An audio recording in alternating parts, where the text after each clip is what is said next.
evening. Welcome. This is the Liberia Public Radio, taking you in Greater Liberia. That's Bon County. To welcome AB, Prince Kamara, Kotome Jala, Derek Lay, Kato Lamore, Sylvester Carr. Good evening, good morning, good afternoon. Welcome. This is the Liberia Public Radio. And of course, Didi Wilson Bali of Philadelphia, Lion is in the house of LPR. Good evening, welcome to the show. All things considered.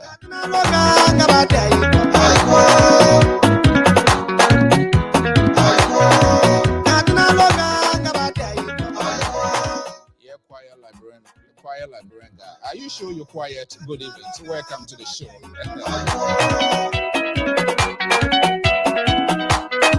And this is how we do it here. We keep it proportional to make sure all of the political subdivisions, voices, and songs, and everything is all right on this network. That's what makes our Liberia Public Radio. And that's the interest on this evening, taking you to Greater Liberia, Bon County. Welcome, my man, Benjamin, to write that on the Sky News in Liberia.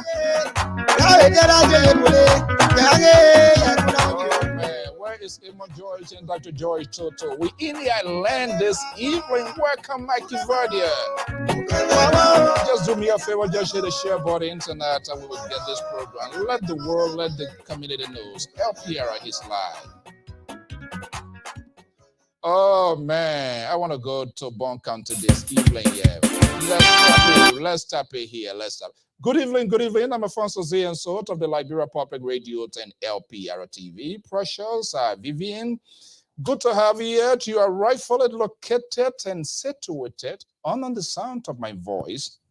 Time check in the East Coast is 8:07 p.m. Eastern Standard Time, and I'm quite sure it's a little after 12. There's a change in time in the West African state of the Republic of Liberia. This is Liberia Public Radio. The panelists will be here, and they'll be having a conversation. Welcome, Anita, right here joining us this morning hour in the West African state of the Republic of Liberia. Folks, the train is about to take off. Welcome to the show.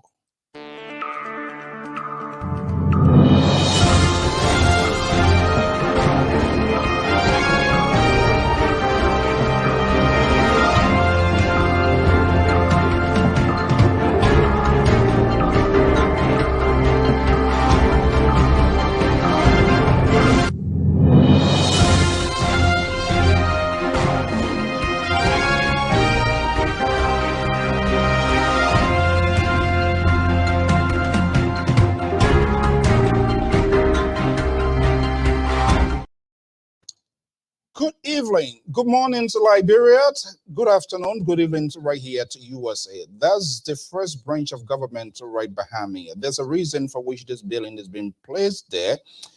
We sincerely want to apologize. We sent a tweet out. We were to host one of the expiring for Bon County, and that was our own way of welcoming in here.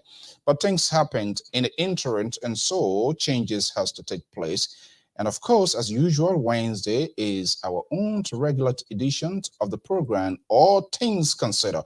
All Things Considered is airing live right here on the Liberia Public Radio. We're going to be discussing a wide range of issues from Wednesday to Wednesday. It's huge. And so we need to talk that as well. So we will try to do the best we can to have rescheduled this gentleman who is contesting for District number 5. In Bon County, Republic of Liberia. We must hold all events accountable. This is All Things Considered. Thank you for joining us right here on the Liberia Public Radio. I am Alfonso Zienso, your host. And very shortly, the panelists will also be here. The drama being unleashed in Liberia ahead of a major presidential, in fact, major elections. Distractions is on the rise. Liberians are outraged. Depending on who you talk to, everybody tries and everybody are arguing. They are killing ground. But what is really going on? We're still waiting to see 2 major presidential expiring yet to call who will be their running mate. What is happening? Are they in search of a candidate? They don't have one. I'm a free candidate. They can come and take me. No, I don't want to go there because I don't want to be packed in the garage. I am Afonso Z and so of the Liberia Public Radio and LPR-TV. If you are joining us, wherever you are, we say thank you for sharing your evening, your morning with us. If this is your first time joining this network, we urge you to follow, to like, to share the page. Put other things, take skin, because sometimes our conversation does not in any way tend to pivot in the directions of a particular person. We take a holistic approach to discuss Liberia in a broader context that perhaps you might feel comfortable with, because everybody try to protect their own alligator to call them political leaders. Yes, when this title started. I learned this holiday in Liberia, J.J. Rabo. What are these for? Waste of resources. Come on, Liberia. We need to change for the better. J.J. Rabo birthday, Stephen Ali Benson birthday, this one birthday. Make them one. President's Day. Finish. That's how to do it here. Do you know how many dollars, thousands of dollars, government that can go in government revenue when there's a holiday? Students, marketeers, businesses, and everything comes to a halt. What do we get in return for that? What is the celebration of this J.J. Rabo, Stephen Ali Benson, and all of those people? What is the significance of it? What is the dividend in return to the country? Are we taking a look? Are we taking a review? Or we are just entrapped into this old tradition way of doing things? Yes, we made it there 25 years ago, and we must stick and stuck to it until we get drowned in the Black Sea? Come on. I'm going to host one of these expiring here, and we need to talk on some of these things. What's the point of all of these holidays in the country? Is anybody having a second thought? The amount of cash that is being denied by national government to sustain the economy. Hearing some students are preparing for WIAC or whatever exam. J.J. Rabo birthday come, they stay home. Hospital, major places, you call people, say they're not there. The last one year. Okay, decorations, that's a historic stuff. People remember, we all must respect the day. Okay, that sounds much reasonable. That's a good deal. But J.J. Rabo, that's my view, that's my opinion as a Liberian. I strongly feel it's not helping us. It's not helping the government, and the government becomes the principal losers, and business houses and people who pay taxes to national government. Holiday, holiday, holiday. J.J. Rao birthday. So what really happened today? What really happened today? The whole day wasted. Children didn't go to school. Businesses were shut down for whatever reason. Government is paralyzed. Still celebrating J.J. Rabo birthday. Well, folks, I tell you, Joseph, Bernard, that's it. We just need same. So why we can't have Helen Johnson, Sally, Samuel Doe, where it needs Charles Taylor, the 5th, 6th Mayor Council? Why we can't have all of them there to be birthday? Why? Saying J.J. Rabo is the owner of the Republic of Liberia. Why? What's about the way he served? As far as I'm concerned, all of these presidents serve as well, whether we like it or not. So why we can't have all of them? We need to celebrate the old man's birthday. The first female president of the Republic of Liberia. I don't know why she didn't even put that as a proclamation for them to pass it. Will pass. For the club right now, I put it in there. They get the ability to persuade it. It will pass, and nobody will undo it until it go back into plenary. We're having all of these birthday. And I was getting some crazy message today, J.J. Rao birthday. And so, that your birthday? I don't even know my own birthday. Facebook remind me, and sometimes when I go to work and colleagues, tell me, "Oh man, today's your birthday. Why you get a day off? Why you coming here?" I'm like, really? Good evening. Welcome to the show. I'm Afonso Zienso. Let's get the program going.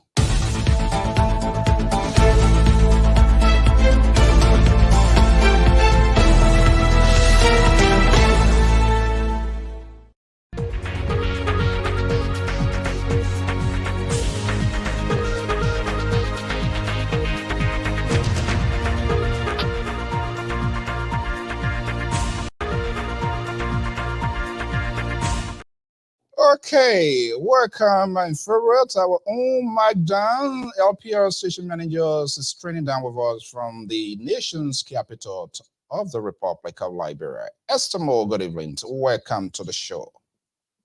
All things considered, we're going to be opening the line. The panelists, the analysts, they're going to be joining us here from Wednesday to Wednesday. It's huge, it's significant.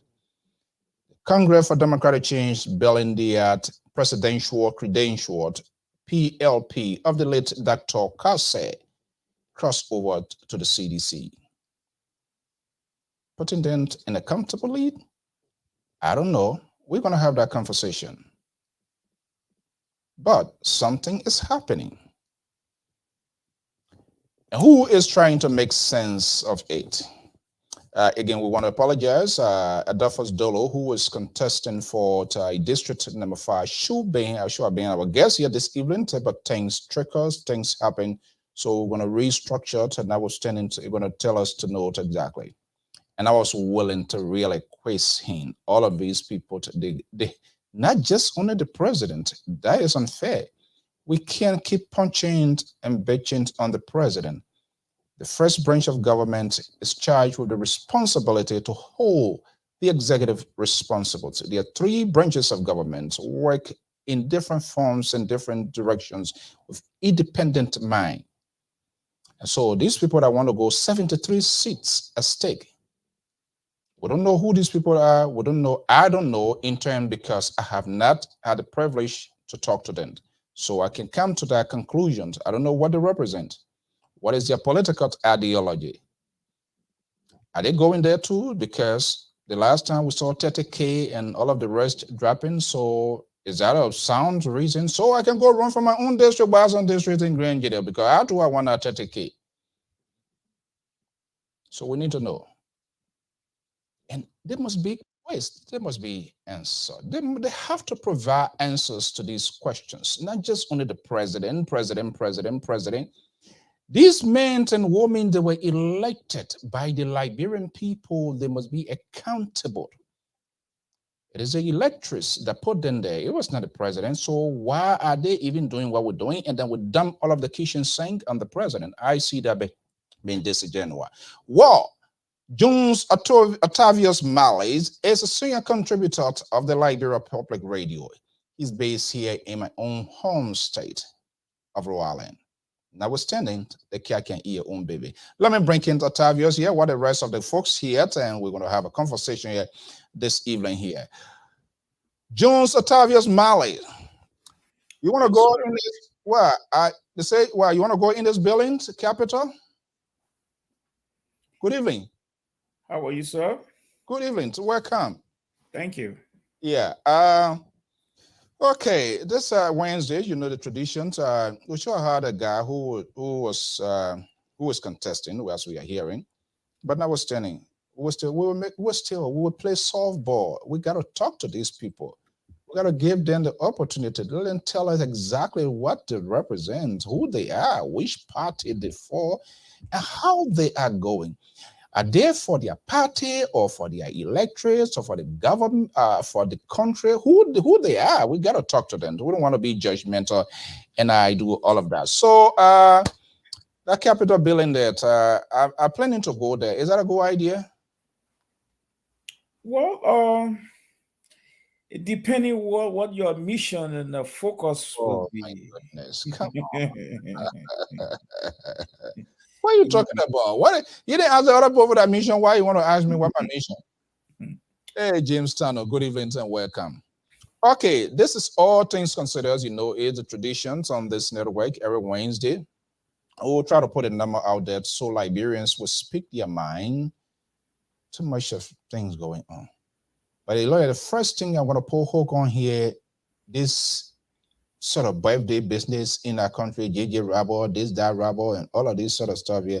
I don't know, probably somebody needs to bring me to a convincing point, the significance of all of these holidays.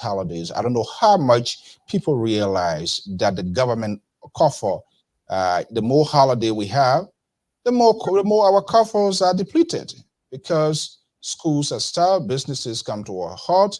People who's going to go do their little 1-2-1-2, get your rubber. What is the whole? Why? So why we can celebrate all the 5 council of state?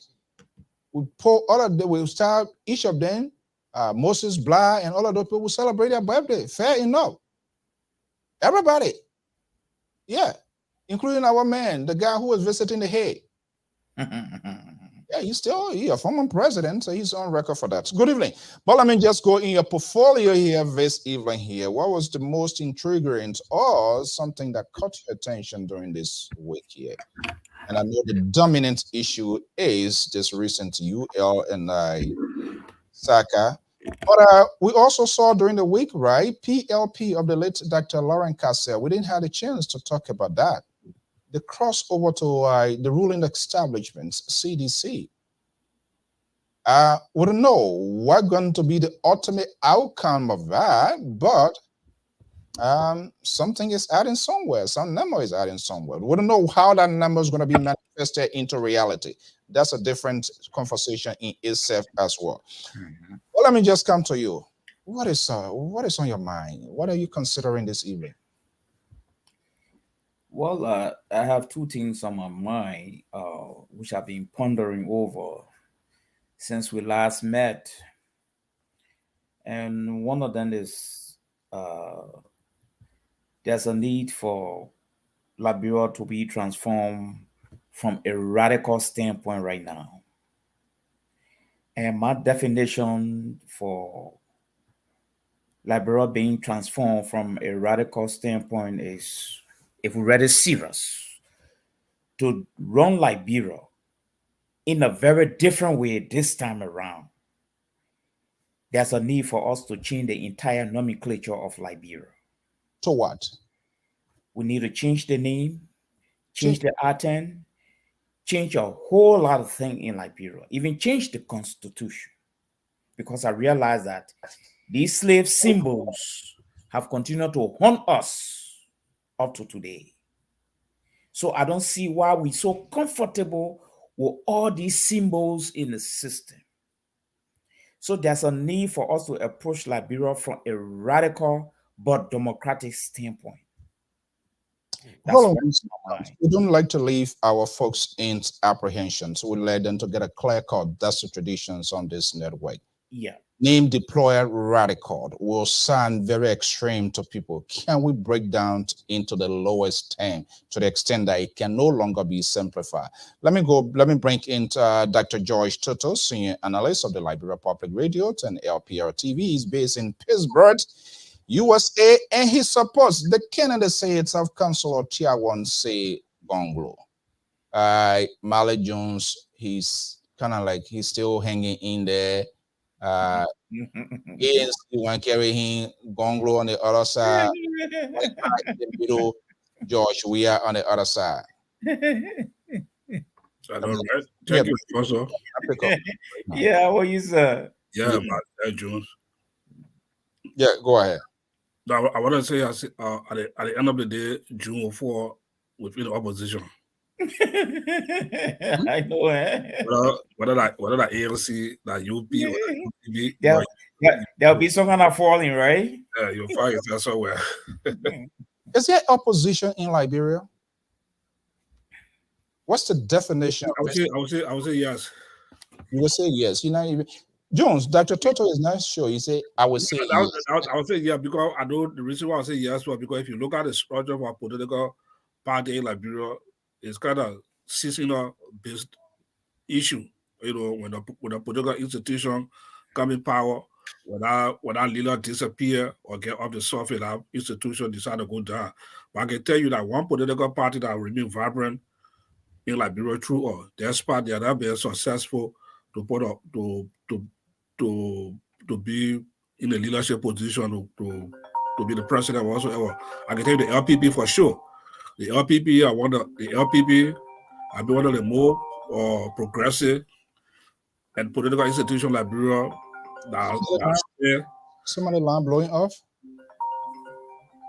That is somebody calling me. Maybe try to hand. Is that Gonglo calling you? No, yeah. So like I talk to the LPP. The LPP is one of the most one of the political. I would say the only political institution Liberia that have been engaging government for time. It was further and no data. Other despite they may not be successful in producing a candidacy that win the presidency in Liberia, but they been the vanguard for so long as compared to other political institutions. When the leader disappear and you can find them and they do have a political leader, but LPP don't have a political leader. The party real structure. You know, you see ANC Reda and the Zana coming, Unity Party, Eddie Johnson said he left the survey, even boycott them making some headway, but they are still struggling to get their fall. You see NDBL, you see Lab, all the parties that were in the 80s, you know, UPP, everybody one of them, but the LPP is one of the parties, you know, that already been well on the real structure, but they because Liberian people just believe that they say they are progressive, and you know they have their own they took their own peace for the Liberian people also too. I see you struggling to even kind of restructure and make your fund. This is the work of the politicians. They're always good at making things. So, Jones, yeah, you heard Dr. Toto. You already finished trying to read me at ANC. Yes, I don't know what's going on with this ANC party. I don't know what's happening today or everything. Something is not right. Something is not right. Is that a guy you're talking to, or you're still undecided? I'm still undecided, but I think Dr. Toto brought one important point, even though I differ with him slightly. Yes, there exists opposition party on paper by rules. Practically, no. You're getting a lot of people on their skin here this evening. Yes, practically, I don't see their presence being felt. So it's like I see business as usual, practically. So at the end of the day, they have not created a scenario or a situation to get the masses moving as a progressive, like what I witnessed in 1979. The LPP did it, Jules. The LPP did it. Yeah, what I witnessed in 1979, I come in moderator. What I noticed or experienced in 1979, that momentum has continued up to today. I'm sure there are going to be a lot of changes. Definitely, I agree with you. But there were too many compromises up to today. So opposition party exists, yes. By policy, I agree. Practically, their endurance to survive the test of time, I don't see it. So why these political institutions? And that's true, because there must be a reason why these political party. Trust me, after this season, plenty of them will be paralyzed. Plenty of them will be sent to JFK. No one will resuscitate them. And we're going to see a emergence. We're going to see a remix of some of these political parties. Something is responsible. Is it because there's no political ideology, or they are just broke? And so they do everything possibly they can to find political accommodation. Why are these parties, why are they not existing? Why people are not building structure? And to the extent that even the initial founders of those parties, if they are even faded away from the stage, there will be people there to run with it. But we have all of our politicians nowadays. Everybody wants to like their elbow. Nobody wants to be a servant. They always want to be there. So as a result, if they can't see their way Within that short span of time, they go to another party where they think their voice is going to be wrong. So there is no political ideology. There's nothing concrete, tangible that they believe in for first and foremost for which they join this party. And that's why all of these parties are the way they are. Trust me.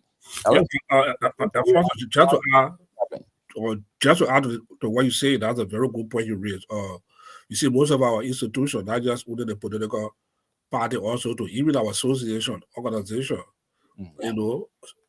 civil society organization. I'm really happy that when people build institutions, they tie it around themselves personally. If you look at the funders for most of our political institutions, our civil society organization, those are people that the way we to structure their organization, it will tie around it. When they leave the surface, you don't have that grip again, to really carry on the momentum, because while they get attached to themselves, they make it personal, they get family member involved in it. I think that's so family begin to take ownership of those parent institution. As a result, they cannot carry on good, they begin to crumble. And that's just with the political institution, even our association. When we form the association, the person that bring the idea, that they bring beyond it, and call people first of all, he will tie it around himself. Then he get people, so he make it a personal institution that when something happens, he no longer allow the stuff his embassy. That institution not going to move forward. That's why we're affecting most of our institutions. Conversation is about to get more interesting. So the panelists are learning behind the stage.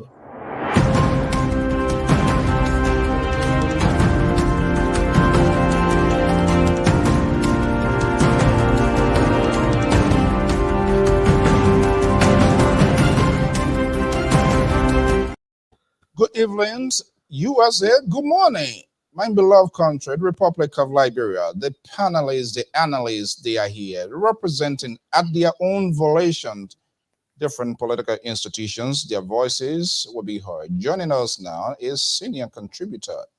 He based in Minneapolis, Minnesota. The Liberal was successful to call him Minnesota politician. But he also a strong voice and advocate of Councilor Tiawont Gongro. And I'm talking about Sissy Boyer. Is joining us for us. I'm going to be breaking in. And let's see it. And hopefully we have an independent voice. Very hard to. Do we have independent in Liberia? Dr. Toto? I'm sure they got some people there. They got some people in Liberia that are independent. Yeah, who happens are Jews. But they also, they say you're independent. Jews not independent. So we still have some of them out there. It's going to see trouble, Jana. Let's hear it. Why introduce me as contributor again? I went from senior analyst to contributor again. Analyst. You must have together. Yeah. I am the independent LPP person in Liberia. I'm independent. I independently support Tiawont Gonglo. But you remember LPP, so that's yeah, but I independently supporting Tiawont Gonglo LPP. That two are Gonglo people there. I told you also time ago, even though we are Gonglo people, but we therefore also ideology. I see why they kept you at the bank of the river. They can't allow you to go because you're too. Don't listen to the mayor. We in the forefront. Don't mind. Okay. All right, gentlemen. Good evening. So welcome as usual and to all our many viewers, listeners, followers, whatever you are, under the sound of our voice. These are strong, brilliant scholars, professors, people of academicians, and all of them. They are here. We bring people here who, even if they support their people, they also question the abilities and some of the decision making of the people.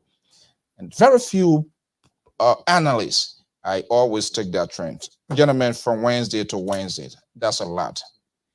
But let me play this here because it's quite interesting. I don't think we had a chance to talk about it. And I'm wondering, this breed is being built, and I've been hearing people, election would not be free, they will rig the election, they will do this, they will do that. Similarly, this is how it went down 1985. People were complaining that the electoral process would be rigged and all of that. And so there was no aggressive ground movement. We yet to see anything of evidence. This seems to suggest to me the rare mean the soundbite of Donald Trump, where he kept alarming the people they will rake.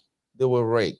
Now, it's almost the same thing that we are hearing. So what happens if this election takes place today and Joseph Boyka wins it or Elizana Coleman wins it?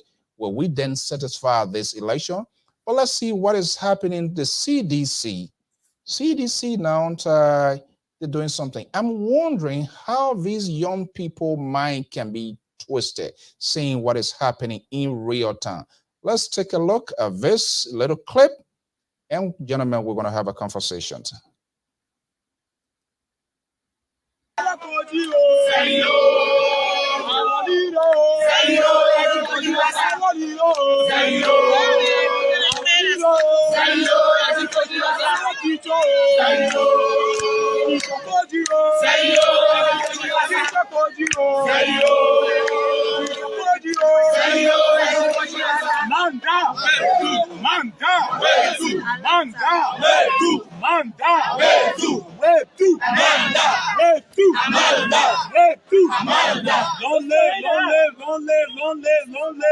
The perfect spirit of Ejikoji, long live.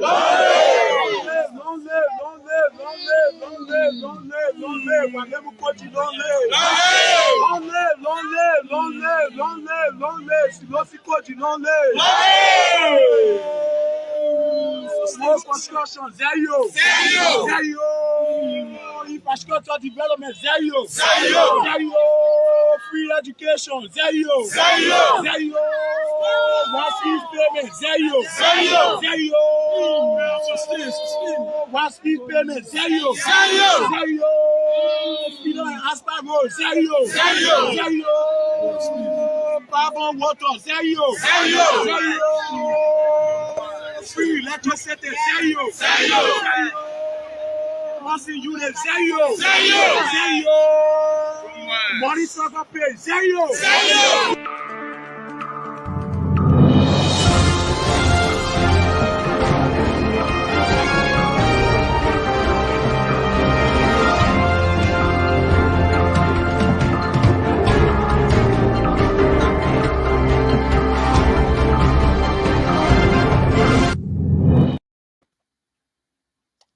Gentlemen, those are not my words. Those are not my creation.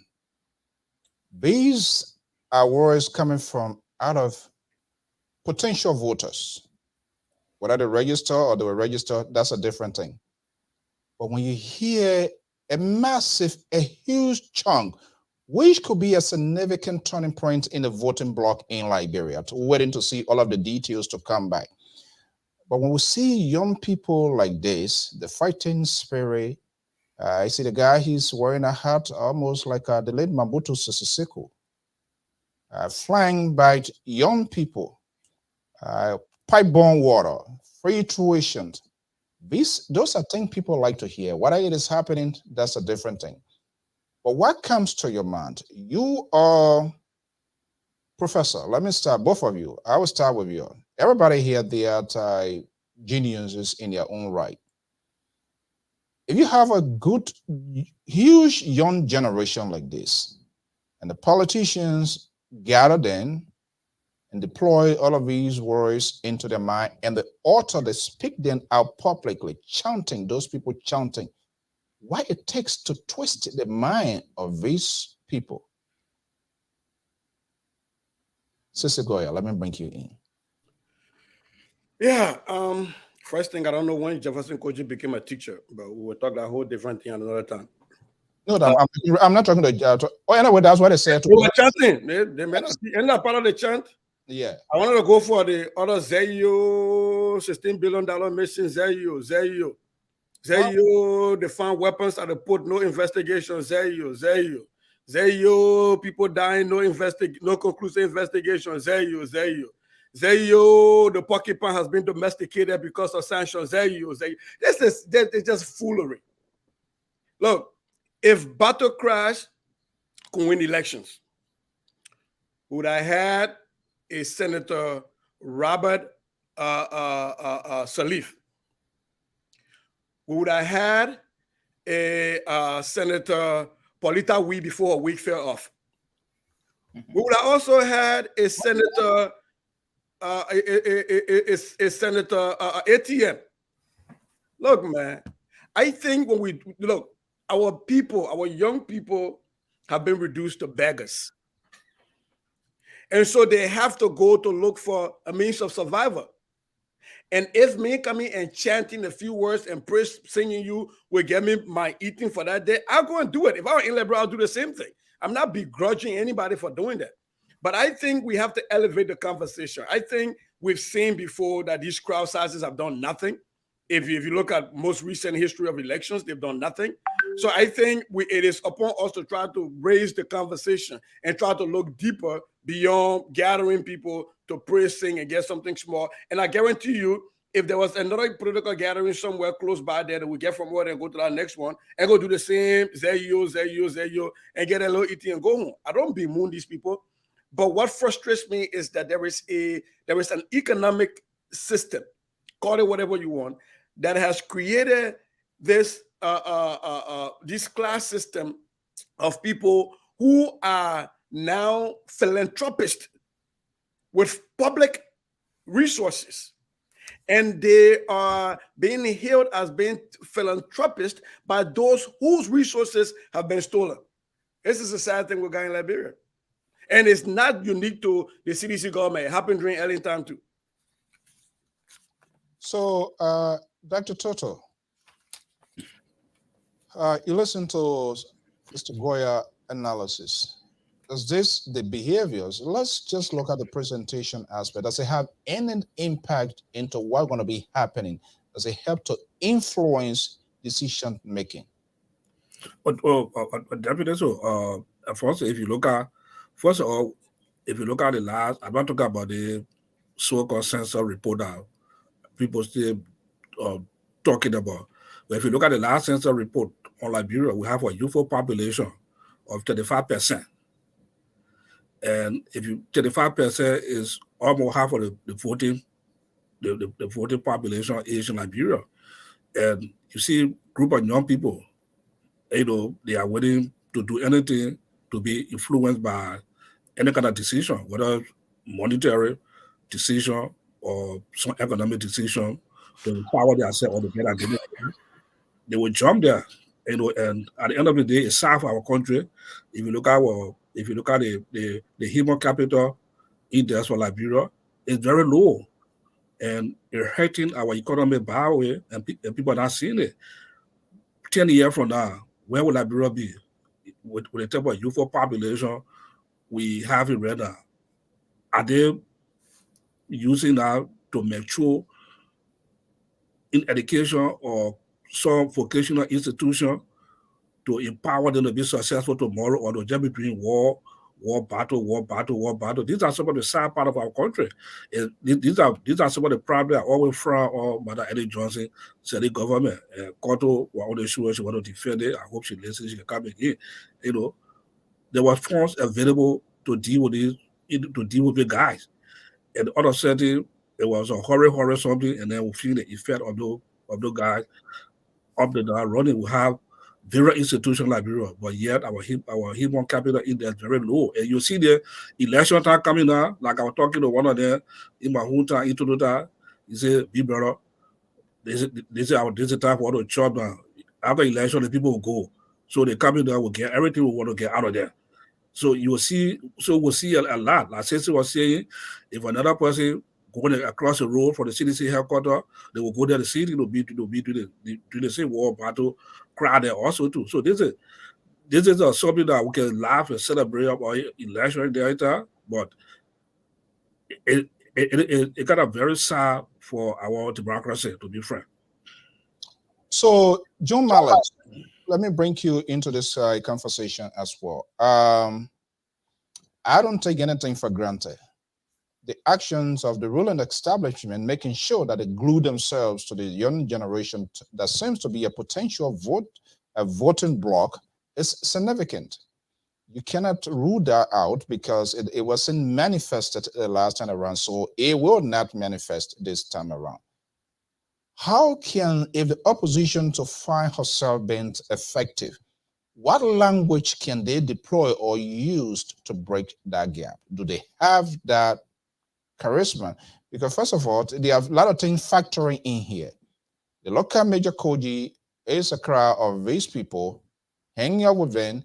That also gives them the hope. Like if you listen to some of the documentary, people say, well, the president is a soccer player. So every young folks, they're fighting hard because of his path to where he is today. The other person down there says, okay, I will fight him, play soccer, I will become world best, I will do this, and potentially I can be the president of the Republic of Liberia some whatever days. There's so many ways people process all of these things and make sense of their own. Now, the question now is, the opposition, do they have the capacity to cut through this corridor? Are they getting closer? Are they going deep into that tool as well to undercut whatever momentum that is being built?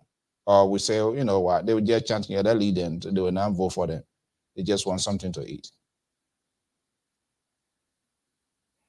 Well, like what the rest of the panelists have just alluded to, I think it's a very sad day for our country.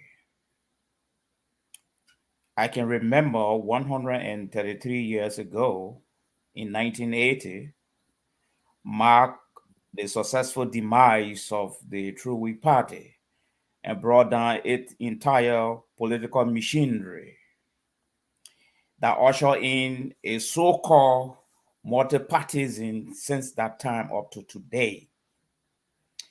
But what I see is that most of our political actors, like these standard bearers, I noticed that they have de-emphasized more on education and emphasize more on who is available to put them into office, even if they are equipped or not.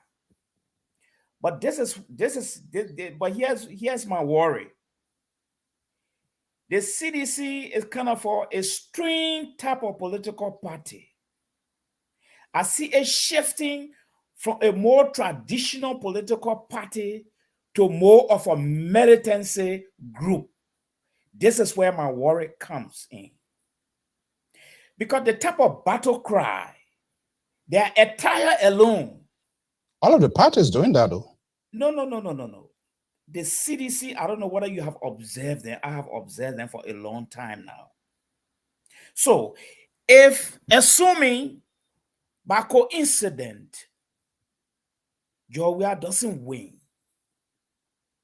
the group I see there is symbolic of the CDC. And if the mind is not equipped to run a society, the best thing you can do is just to keep embezzling. That's all you do. But I see the CDC shifting into that militancy mood since I started observing this group, unlike the rest of the political party. You see? And militancy in the United States, they equate you to being a rebel or insurrectionist or something. You see? So the question now is,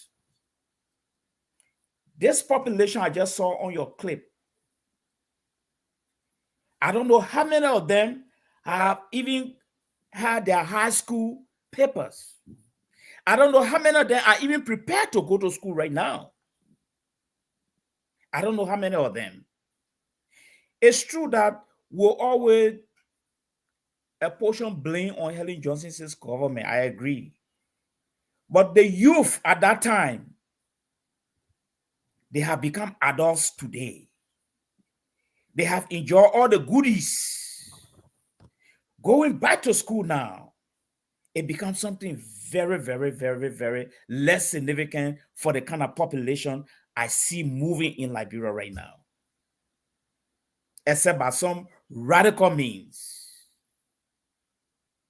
So, yeah, try to go beyond the borderlines of your analysis. Mm-hmm. You are worried. The CDC has transitioned or is transitioning from the traditional political party to whatever militancy here. I'm a free thinker. and you can disabuse me in the event here. We know here, everybody here, we all at the same pace here. Are you saying part of that is a strategy to build by these institutions in the event the outcome of the election becomes whatever way it is? They'll say, no, we had the numbers on our side, so this doesn't go right, and they will protest against the result. Is that your fear or what? This is my fear. Because even as of now, I don't know whether the political parties have decided to meet and accept the result in the future. I don't know how many people even discussing this. But I want you just mark my word. I repeat, CDC is producing more militants than more politicians. And for any reason, think go the flip side. Trust me, that group I see there and the rest of the followers, they're going to take to the street and they're going to terrorize Morovia. Ejowia doesn't win. So let's get it right here. What's about AI, the opposition? Do they have any militant group as well? Because they have their own brigade, solidarity, this barrier, that we see green barrier, we have seen black barrier, we have seen blue barrier, varieties of these colors, all ways to doing it. So, Sissy, do they also have their own militant? Before you come to Sissy, let me just add a little addendum to that. We have 16,000 ex-fighters roaming the whole country. So it would be unfair if I just limit the thing to CDC. But I will also justify that CDC has created an avenue to absorb half of this group. I yield. Yes. Absorb. So I wonder what mean they're using the sponge or what. So, Sister, let me bring you. This is all things considering. So we allow some of our followers, viewers to participate, and joining us here is Prince Kamara. I don't know, Prince. Maybe we need to know that what his Prince. Good evening. Welcome. Come on, Prince. He probably get count when you ready. When then you ready, you run away. You can't see him for motion. No, at least the man here tonight. So, Prince, good evening. Welcome. Good evening, everyone. Thank you, Mr. So, for having me tonight. And, you know, it is my pleasure as usual, you know, as always, to be in the company of great guys and, you know, looking forward to dialoguing on a few things or ongoing issues. Okay. So please, I might sound a little bit redundant yet. We always like to set the pace for our viewers so that way they would know the analyst talking point or a contributor or you come to. Have you ever established your identity in terms of who you support in the past? Maybe if I forget, forgive me. I mean, not really. I've been, you know, typically an observer, and I will also consider myself a new voter. So I will put myself right in that new voter class. What, independent voter or what? I would say, yeah, new, not so much independent, because I've stated that, you know, I'm currently supporting President George Weah, and let me reaffirm that, and I do still stand firm on my, you know, my decision. And that's what we like. We don't sanction voices here, or no one should be left behind in national conversations. Thank you so much. We've been crying and waiting to have CDC, a contributor here saying Professor Zablo left, all our calls still not bearing out. Okay, thank you. Welcome in the house of LPR. You've been here before. Okay, was that Sister coming or Dr. Toto? No, Sister. Sister. Yeah, I think I was asking about the militancy culture. I understand from whence my brother Mr. Jones come, and I concur with the narrative he's driving. But I think Mr. Jones came back and lay a caveat to that, an addendum to that. The militancy or the militarization of Liberians' youth did not begin with the CDC. But I guess Mr. Jones is saying that it's been heightened. And I can agree with that. But don't forget, this very student unification party that we're talking about, there's been a militancy in the soup since its inception. When soup is rallying, they call themselves the revolutionary. And here's the thing: I've never gotten to understand: why is every political organization that has a militancy or military wing never out of the revolution? From 1979, we've been revolutionary. Even CDC that is now in power, they are revolutionary. So who are you leading the revolution from? Who are you liberating yourself from? Yourself? You know. But the comics aside, it is very, very ingrained in Liberian politics to have these revolutionary militancy stuff going on. And I think I would have hoped that since the war, with our trauma as a nation, that would have found a way to move ourselves from this militancy. That's why when you watch the LPP, for some of us in the background, we've been pushing not to have a revolutionary military wing. No, you have a youth group, but they're not going to be militarized. And because I think that what we fail to realize is that our brothers and sisters who are still dealing with the trauma of the war, getting them in this group where you almost make them like a paramilitary groups, it's not good for their mental health. But I cannot put this blame squarely at the door of the CDC alone. This has been something that's been happening before. And like you rightfully said, Mr. Saw, if I see the playbook of one team and this is the formation they used to win championship, I'm going to use it to win championship. CDC used it because of the point I used it before. Now, has it been heightened? Absolutely, it's been heightened. But everything you create in this world, you expect other people to come and build on it. So CDC came and built on the revolutionary mindset that started from the University of Liberia campuses with the Progressive Alliance and the student and the soup and all these other pieces. But I am worried about when we have such heightened tension and we militarize our young people, then we remove, whether intentionally or unintentionally, we remove our abilities to sit down and reason and disagree peacefully and respectfully on the way forward for our country. And I think that is the biggest, for me, that's the biggest concern I got, because now it's very difficult to find two people, one from the CDC and maybe one from Unity Party or ALP or wherever, to sit and actually have a debate, a logical disagreement on the vision for the way to move our country forward, and still shake hands and say, my brother, I love you. I just don't agree with the way you think we should move the country forward. I think that is missing. That's because we have seriously militarized our young people. Okay, let me bring in Prince into this whole phrase. He supports the presidency of President George Weah. Prince, do you have a red line that you want to put through? You listen to Mally Jones. The militancy is being hacking at the highest level. He didn't tell us what that is the across the rail line, but you know, when somebody say is out there, that is huge. Should CDC being seen as the only political party that has shifted this whole gear? We don't know the reason why, but I see folks of other parties, they also wear their black barrels, some wear green, multiple wearing fitties. And I've said this from time to time because this is sort of, it's a retrospect. It reflects our minds of the old days. When I see somebody wearing red barrel, I went through the war, many of you, terrible things and things.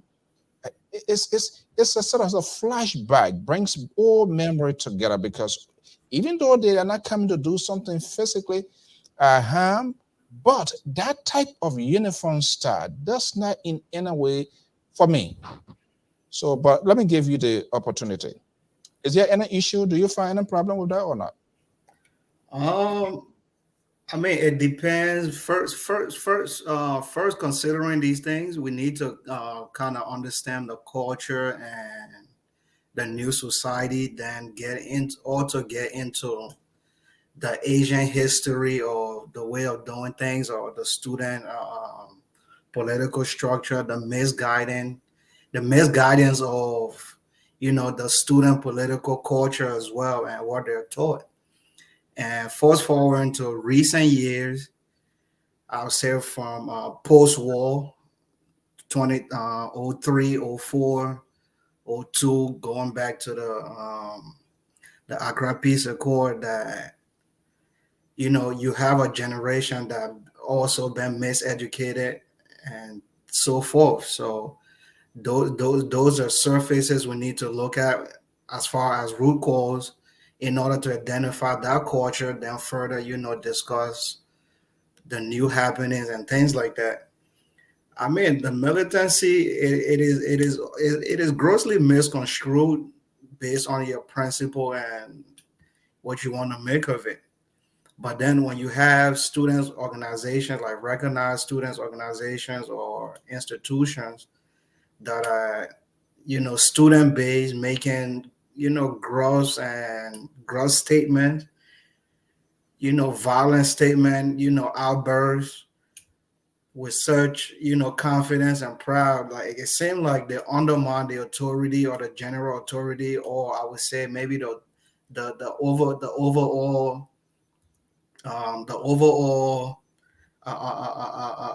governance system of the university. And it all that also you know, that also brings a great challenge to what they're going to do about it or what is being done about it. Because these are, if you kind of look at the trend, these are threats that are becoming, you know, routine. So they seem like, okay, you know, when you come here, it's our territory, we'll do what we want, and the next person will say, you know, obviously it has to be repercussions. So, you know, those are the future threats we got to look at. By educated guess, you are making direct reference to the University of Liberia, correct? Correct. Okay. But the man, when I draw, you walk around you. Well, that's what I would try to bring into the point. When people try to go around the spin room, we try to bring them to a stable. So, Dr. Toto. Yeah. So you listen to Prince. Yes, we're talking about the political parties, but here we have credible state-run institution.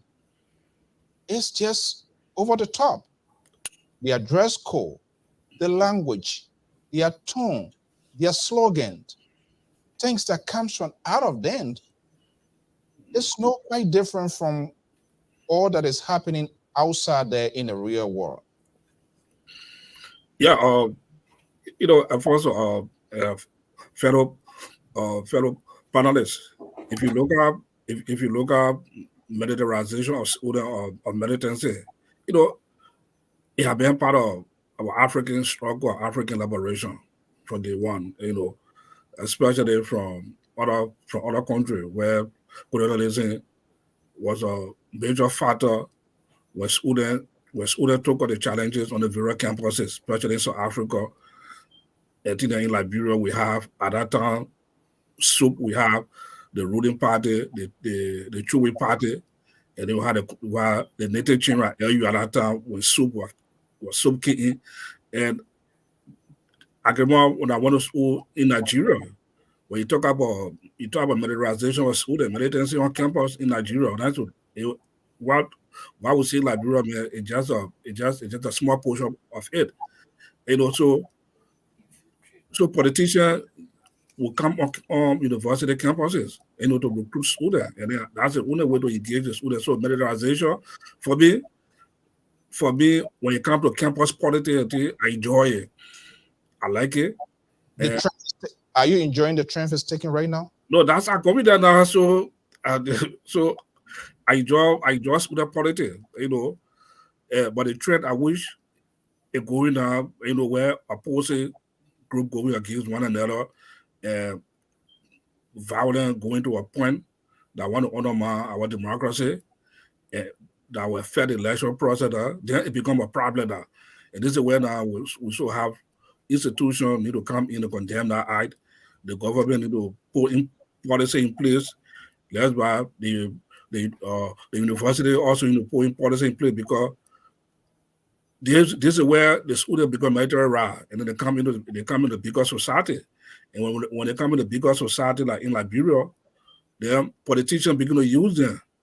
When politicians use them and then they go outside, it becomes so bad. And the whole thing for Liberia situation, most of the people that are, according to research and other analysis, most of the people that really cause the problem that they are not even students of the university.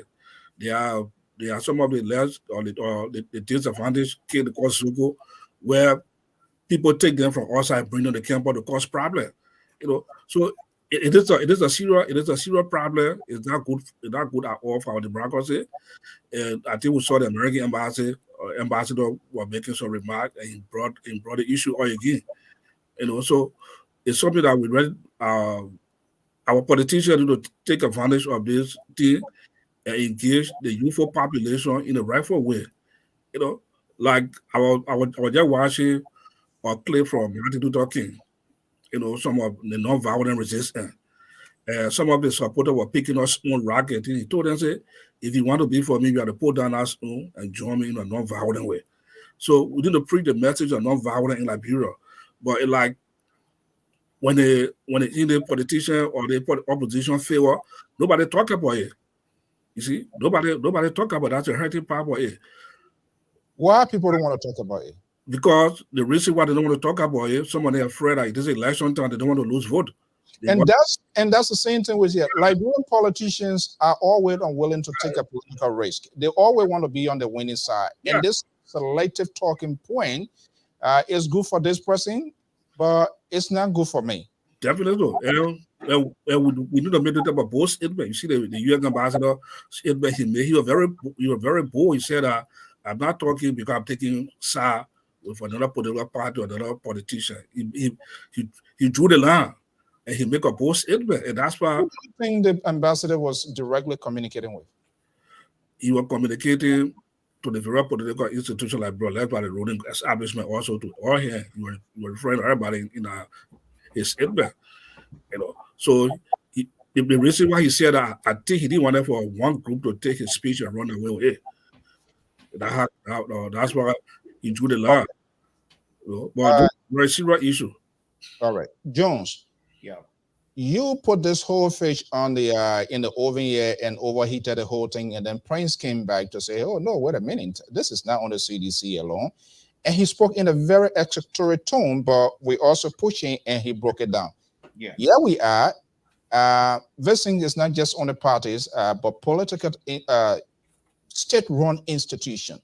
See students dressed in red beret, khaki uniforms. They are injecting visual into their actions in order.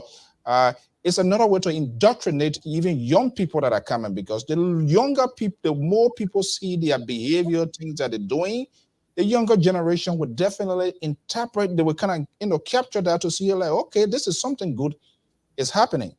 So Prince is watching this and say, hey, don't just only throw a CDC. Let's look at our state-run institution.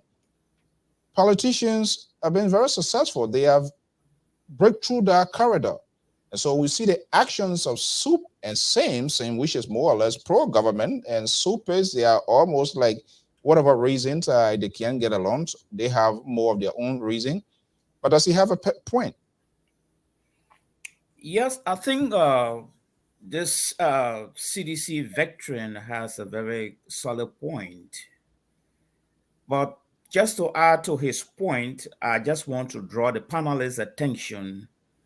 Before 1980, we had the student group proliferating on the university campus and other campuses in Liberia. But they were not as militant as what we see today. What we see today is that there's 16,000 ex-rebel fighters, some of whom were child soldiers, have become adult today. Majority, I don't have the statistics, but majority of them, mind is not developed. They are educationally bankrupt. So the only way forward is to get into what I call a collective struggle for survival. That's what's going on right now. So you realize that Militancy is a good thing, like Dr. Tutu said. They create an awareness. So I realized before the 80s, it was like a theoretical militancy where people were addressing issues. But when the 16 rebel kick in after 1980, up to now, most of them are grown men. These guys have introduced a new variable into the militancy right now. Violent, attack, okay, threat. You can't call that a student movement, but the ex-rebels are infiltrated in all these sectors. Some of them are even bodyguard to some of the political actors. So I would be unfair if I did say the whole thing is leaning towards CDC. But I think CDC has created a corridor to fertilize this egg more than any political parties. How? Good. Before, when CDC was established as Congress for Democratic Change, I've been following the trend. First of all, I've been asking myself, Congress for Democratic Change. That word Congress is strange and it's a foreign terminology to democracy if you do your research. But we'll get into that another time.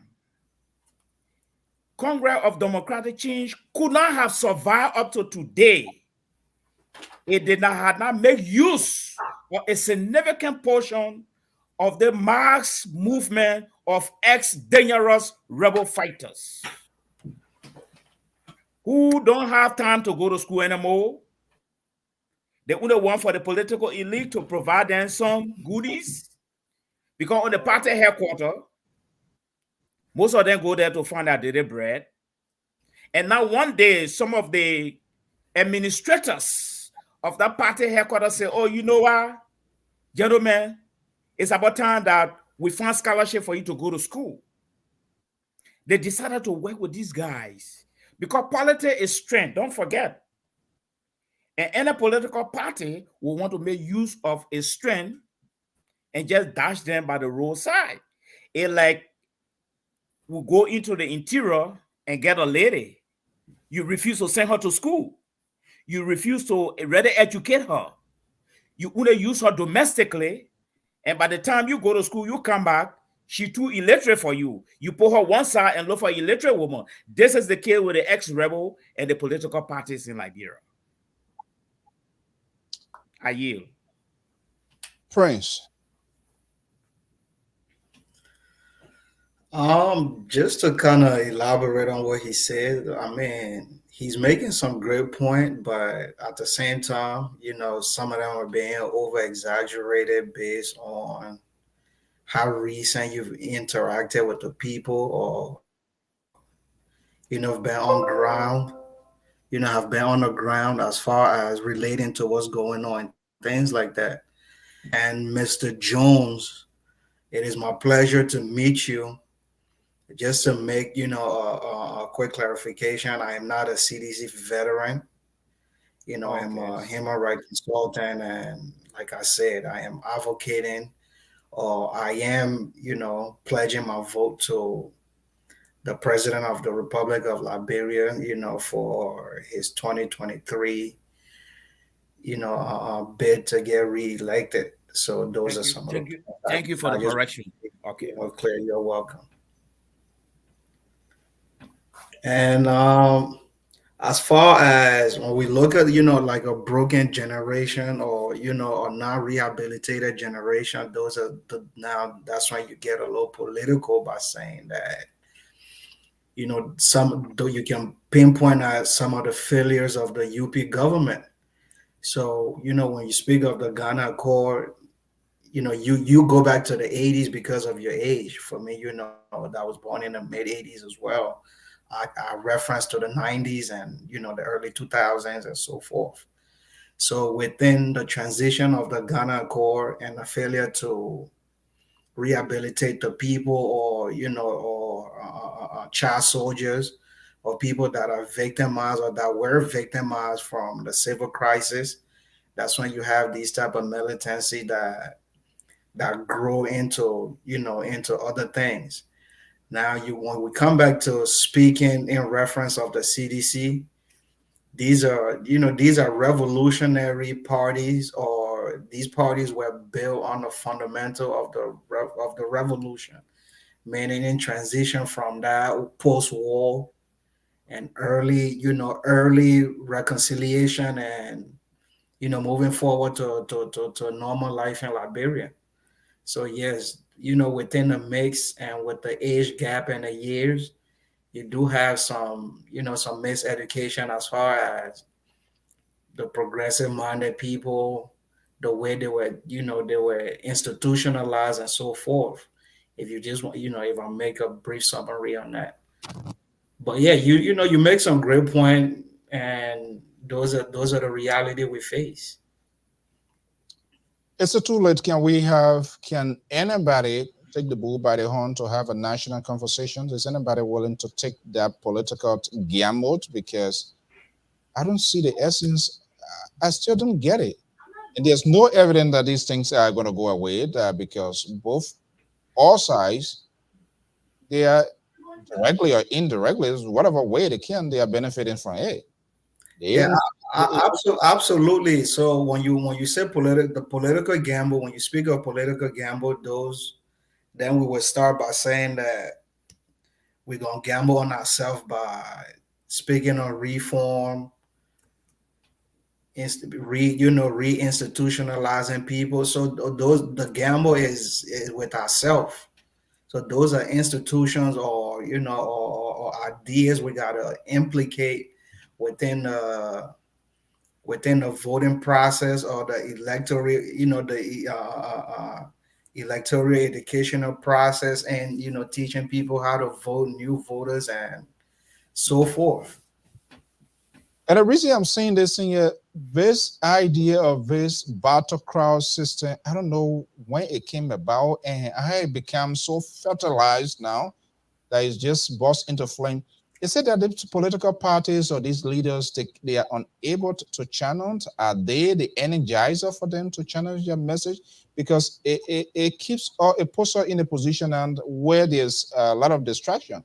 Because when you want to have these political leaders, you want them to speak to you in a very concise text that you will understand, but you will see people chanting, people shouting and sinking there. By the time you go, everything finished, and then the noise, everybody going away.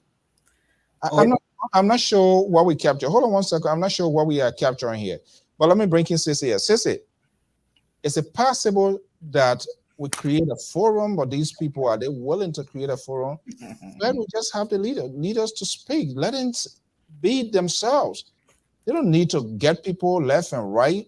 Or is it a way now in a modern political dispensation that anyhow these people must be there in order for their message to resonate? So let me resist the premise that somehow there has to be a national conversation about party structures. I don't accept that. I think every political party should set up their structure in the way that will improve and build on the peace. And individually, like I told you, our group, LPP, you haven't seen that out there. It's because we made a conscious decision in-house to fight in-house about that with some people that we're not going to do that. So we don't need to call a national conference on that. There are so many important things we can call a national conference on. Having a revolutionary youth league is what we need to call a conference on. I don't agree to that. And the other thing is, let's not forget our culture. I'm from Lofa County. I'm a Loma man. When the chiefs or important people call meetings, and we're having meetings in the town square, and people are being noisy, or sometimes you want the attention, or you're trying to recognize that there's somebody's coming to talk, we all come with yo. That is a battle cry. That is a way of calling attention and get people ready to listen to the important person that coming to talk.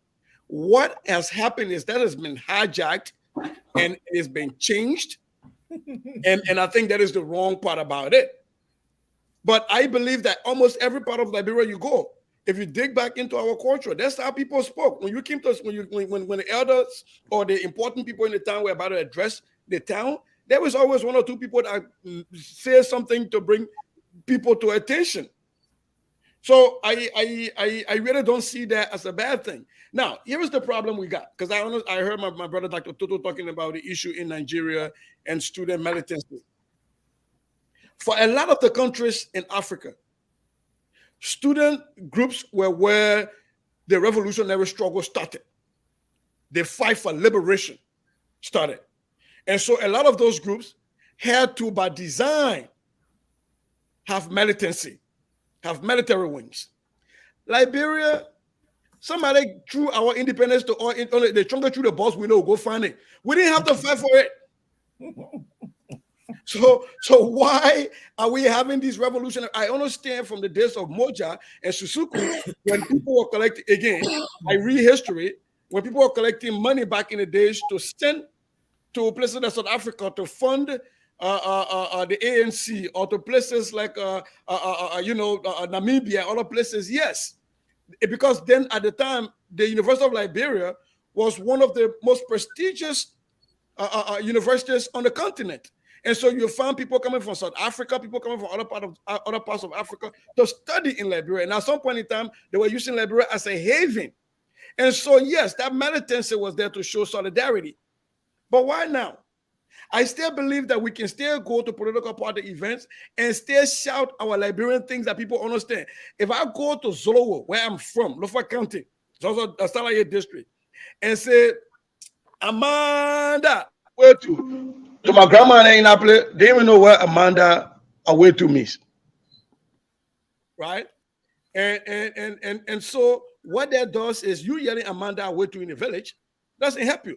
But me yelling you're the people understand. So when did we really move away to start wearing the attire of Mobutu Sese Seko, one of the most deadliest people that have lived, and running to Amanda Awetu and over militarizing our system? I don't believe that we should take the cries that calls our people to attention, because that has been cultural. But I think we need to teammate that. And this is where, if we truly have political parties and political institutions and not political clubs, because we have a lot of political clubs in Liberia. If we truly have political institutions, this is where people sit down and look at party structures. And when they go to conventions, they talk about what are the changes that need to be made in party structures and party platform and party ideology. And not just voting in somebody to become your standard bearer, but you're looking at what changes need to be made. And so because we don't do that in most of our political clubs, that's why we have these problems. I'm getting carried away. Let me put this number out here. As usual, this is all things considered, so we allow our folks to call in here as well. So let me put a number out here, please bear with me. Malik Jones. Yes, sir. Sister say he's he already denounced mine. He say it doesn't require national conversation. Well, I differ with analysis at 100% degree. At least I get a vote today. Yes, you got a good vote today. First of all, at 100 degree in quadrant 2, we take the first sign you be negative. Quadrant 1. Yeah, the first thing, let's look at the reservoir that is producing this group. You notice that we have school dropout have joined this population. I noticed that we've had broken homes who parents don't control the children anymore. They have joined this group. I also noticed that individual strugglers who parents die in the war are also part of the population right now. Then the rebel fighters themselves, they're in this group. Then I also see that all these groups, when you put them together, they are victims of poverty right now. And they are educationally bankrupt. And with their ages right now, to get them to go back to school, not going to be an uphill battle. Okay, not going to be uphill. Okay, just end your point. Yeah, uphill fight. Okay, so guys, today is Wednesday. Let's hear from our folks. They also have their own dissenting view. It's their own about their country, not just all. So let's see here. Man, the line is already blazing it. Let me see here. Guys, bear with me. Let me just make it as brief as possible. Let's go to 701 number 4658. Caller, good evening. What's your name and where are you calling from? Yes, sir. Thank you very much, Mr. Sil. I know I've been missing Baku, you know, for a long time. I've been seeing yeah, you know, it's a kind of cool big brother, you know. This is Steady Tail Lion Yakun calling from Fargo, North Dakota. Right. I just came from work. I called because I strongly disagree with Mr. Jones. I strongly disagree with him. You know, people are having different perceptions about our CDC, you know, how you call it, militancy, our barracks, you know, these things.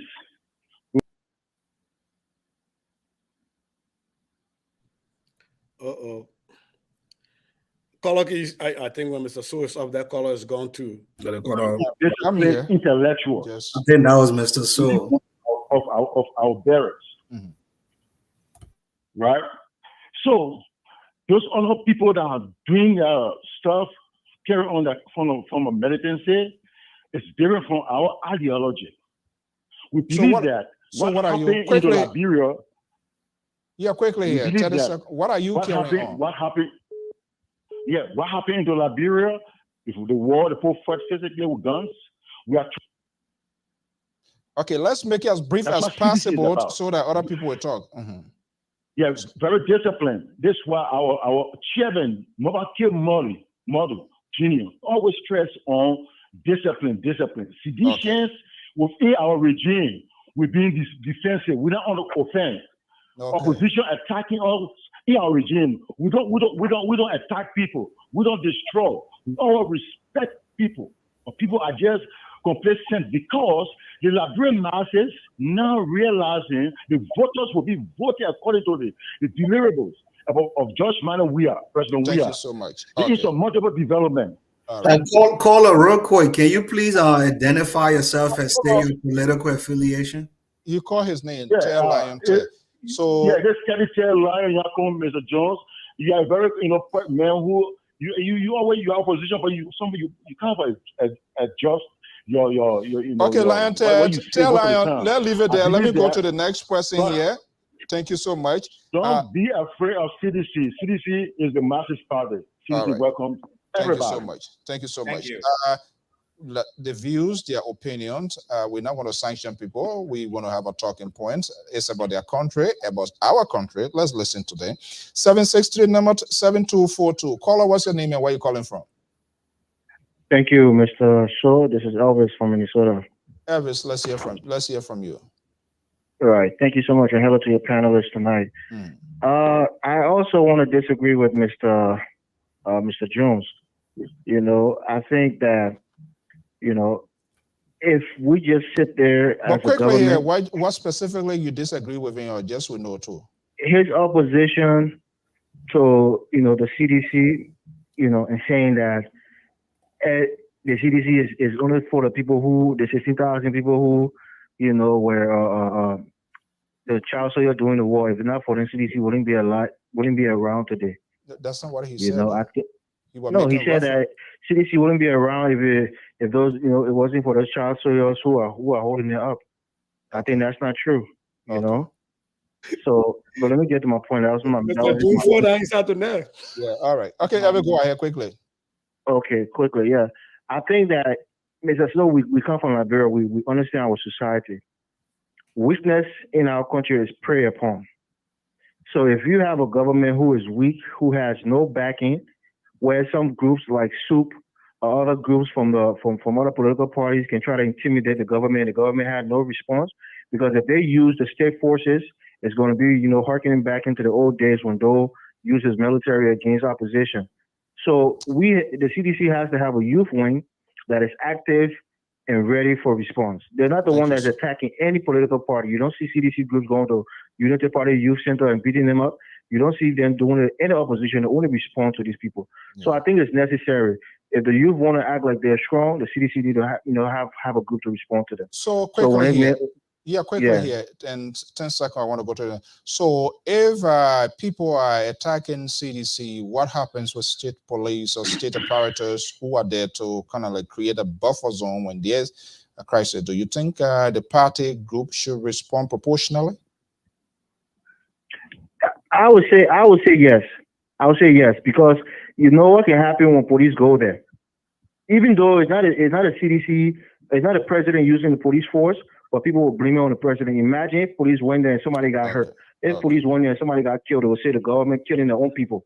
So it's best eye for an eye. If somebody beat your daughter, you send your son to go for that person. Simple as that. Okay. Well, thank you. Views expressed are not the views of the management of the Liberia Public Radio. I have a question. Okay, 708 number to 1554. Good evening, caller. What's your name and where you calling from? Good evening, Mr. So. This is Japa Reeves, and I'm calling from Chicago. Chicago. How is Barack Obama? Well, I don't know what that man is. I'm Chicago, boy. I'm just kidding. Go ahead. I know, right? Thank you for the talking points. You guys are making some good contributions, but I think we are taking our eyes off the ball. Mm-hmm. You know, for me, listening to this is all things considered, right? Mm-hmm. Listen to the American ambassador today. I was disappointed. You know, when you have a father that you give so much respect to, and they are not owning up to their responsibility, you know, it disturbs you as a child. So that's the same thing that happened to us as a country. We give America, the United States, a lot of respect. And their democracy here, they try to impose it on us, but it's completely contrary to what they practice here. In the democracy, you have an idea that can be opposed or agreed to. So that means you need two-party system, always in all democracy. You need two major party systems. In our democracy, we have multi-party system. And with them being the big brother here over us, their two-party system, it kind of interfere with our multi-party system. And each time they take sides, you know, it becomes heavyweight. Okay. For me, I expected them to at least, you know, teach you how to practice the democracy. Teach you? You're talking to me? Yeah. So quickly, anyway, before I go to the next person, you say you were disappointed. So what specifically you intended to have heard from them? Yes. My thing is, you know, they put out a conflicting statement. You know, sometimes they put out something like they're supporting the government. Sometimes they put out something like they're against the government. You know, they're confusing us. But for us as Liberian, I think our solution here is we need a national leader that will put country first, okay? Even with the multi-party system, if we do have a president that comes to office and decide to call a national convention, like Ambassador Weah engaged that, I thought he was going to go by it with the right intention. Call a national convention, all the country's elders or the country's chief or senators, they can recommend people from each of these countries to compete for these different institutions. Wait, no, hold on. The president should call people from various countries to compete for what sort of institution? As soon you win election as a president, okay? As soon you win election, because our major problem in Liberia, my big brother, is unity. Without unity, we cannot go nowhere. What is the definition of this unity to you? Yes, the unity here is that, you see, each time a political party is in power, they glue to their own people, they promote their people, they support them, in some cases, they even defend them against our law. And with that happening, it makes the other people go to group themselves and they come and they oppose them. But what I was trying to say is if a leader comes to office and this leader called a national convention and each of the countries put forth their best sons and daughters and they all go in different institutions and we compete for these different agencies and ministries and different responsibilities in government. Thank you so much. And then these areas, these agencies and institutions can be governed by law and not by supervision. You govern these institutions in the United States. All the institutions, all the ministry and agencies are governed by law. They are not governed by supervision. Supervision, one person in democracy, it will not work. You need a law that All right, everybody Reeves, let's leave it there. subject Let's to. go to the last person here, so I'll go back to my analyst here. Thank you so much. Christopher Lottie Tobasu, good evening. Mr. Sue, I've been talking for long. I hope you give me late time to let me talk for long. Well, everybody Every not time the I same. call you, I don't enjoy myself. You can hear, Yeah. But Mr. Sue, look, I'm deeply saddened, all right? I'm not a medicine say I'm not a big fan of those kind of stuff. Let's be serious here, okay? Liberia, it shows our level of understanding again. I got problems. You practicing things then that people like Samori or Michelle, people like CB Cole, you're talking about people like Thomas Sankara, Patrick Lumumba. You're talking about all these guys then from Robert Mugabe. These are things then that happened before independence.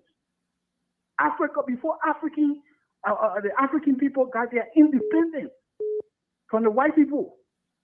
And you are in Liberia today, in this dispensation, today world, modern world, new world, and you are practicing militancy, your level of understanding, man. So I'm not a big fan of militancy. I'm not a big fan of that, man. Who is practicing it right I'm now? not a big fan of. I'm just saying that, look, let's get to, my brother sister were on the point just now. We're done with the talking. Last night we had a great conversation here. Solution. Today someone up there making phone calls that the president of the university has to go. The leadership has to go. That location move. The thing I like about America is that when Democrat and Republican decide to build something, let's say for example, city of Fargo or maybe Minneapolis, both parties will come together and say, oh yeah, there's a need for us to do this. And so whether you are a Liberty Party, CDC, wherever it is, the university is not at a strategic area. For security reasons, it should be moved. That's not something we should be arguing about. Or it should not be CDC and Liberty. We should not struggle. It's for safety, it's for security. We should move it. Since the country was founded, that university being in a bad location. So yesterday we agreed about location, it got to be moved. We agreed that the principal and all the other leadership got to go. We need new leadership. We agreed on campus police department. They should get their own budget. Tie budget to it. Sister made that point yesterday. You gotta get to the solution instead of looking for blame and who did why and who did. You gotta take the power from these guys' hands. This is our problem. This is a generation to come. We gotta put measures in place. We gotta put rules, regulation, policy in place that will safeguard our people. Other students are being harassed. Other students are getting injured. Fear. We gotta do the right thing, man. Regardless of what party you're from, let's find solution now. We've been talking. It's time for solution. The way forward. Thank you. Okay. You say you wanted to enjoy yourself. Folks are going to be coming to you here. Put on one solution. Let's hear it. And let's pretend that. But I put a plenty. Eh? I put a plenty. I've been arguing with my party. I've been going. I told you. I said today we've been on a whole day today. The university principal got to go. The leadership got to go. We need new leadership. I just gave you so many things that we discussed today. Okay. Okay. And I said that this is what we need. Instead of going back to whether you're taking and Akara King and who we come, look, we need to find solution and way forward and put real rules and policy and regulation over there and put police on our campus. And if we can move the campus to a different location as a country, then let's do that. All right.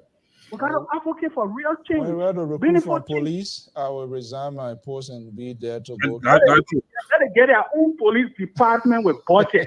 And they're going to hear that from America, yeah. Everything. Okay. Go on. All right, Chris, thank you. Let me They go get to the their next own person police, here they quickly. get their own budget, they get their own everything. All right. Thank you. That's us all citizens speaking, so that's good to hear. Sometimes I can hear. Thank you so much, Chris. Okay, these are our last 3 callers, guys, and I'm going to be coming to you for us to do our wrap out. Today is all things considered, so let's get it from there. It's Vegas as well. Okay, 404 number. Why Georgia number then? Oh, this person's now. Anybody call from Georgia? They send a number through by Josh. Yeah, I think so. Guys, I think you're gonna be making your numbers available too that way. Yeah, this person is interrupting. So sometimes maybe you need to share about 3 different numbers. Yeah, so yeah, we gotta make it. Okay, 404 number 5974. Are you there? 404 5974. Okay, airplane can blow home. 612 number 3309. Yeah, Mr. So how you doing? Good evening, good afternoon. Good evening. So what's your name and where are you calling from? Yeah, this is Prince Williams, and I'm calling from Tennessee, the volunteer state. Volunteer state. What are you about to volunteer this evening? To be the police commander for the new UL police detachment. Well, I want to volunteer as a protectionist for the integrity, the democracy, and our national sovereignty, and in respect to what the ambassador of the United States of America statement inferred or insinuated. First of all, let me give a disclaimer. Everything I'm about to say on this public radio or space is not in any way the idea, the philosophy, nor in support of the Liberian public radio. It is my own statement. I take responsibility, and it's based on my opinion. Having said that, I want to say, listening, I want him to let him know that his statement was reckless, and it threatens the fabric and the essence of the democracy of our republic. We, as a nation, that strives to be the nation that gives light and birth to other African nations, have always strived for democracy that encourages the freedom of speech, freedom of expression, and to put an icing on the cake, President George Weah also passed the Abdullah Kamara law that stands not to incriminate anybody because of the freedom of expression. So the American ambassador's statement, I feel, was reckless or irresponsible. If it's a statement of the United States of America, I still stand by what I say. Then the Biden administration statement were reckless or irresponsible, and they have a propensity of trying to undermine our democracy.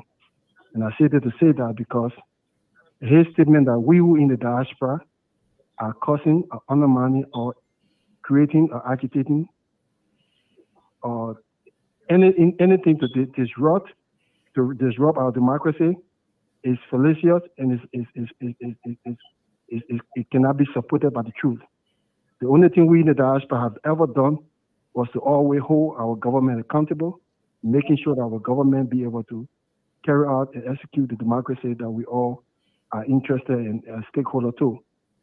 If he has any individual who has been an exception, if he needs to address that individual, there are proper medium, there are proper ways for him to address them. If any individual statement or action undermines the security of Liberia and that person resides within America, the ambassador knows the proper channel, the proper means to go and address and deal with that individual instead of giving a statement that tends to put fear and intimidation in the people, in us that are in the diaspora. Because his statement kind of inferred that we cannot speak up anymore, or else we will have FBI or securities coming, knocking on our door and questioning us, and the fact that we plead the fifth, it kind of disingenuous to what we are saying. I think the ambassador was wrong, and I think the ambassador needs. And then secondly, we can't be repeating here. Let me go to this number here, 404. That's the last caller for the date. I gotta get my guys take before we wrap up for this evening. I think fair enough. 404 number 5974. Caller, good evening. What's your name and where are you calling from?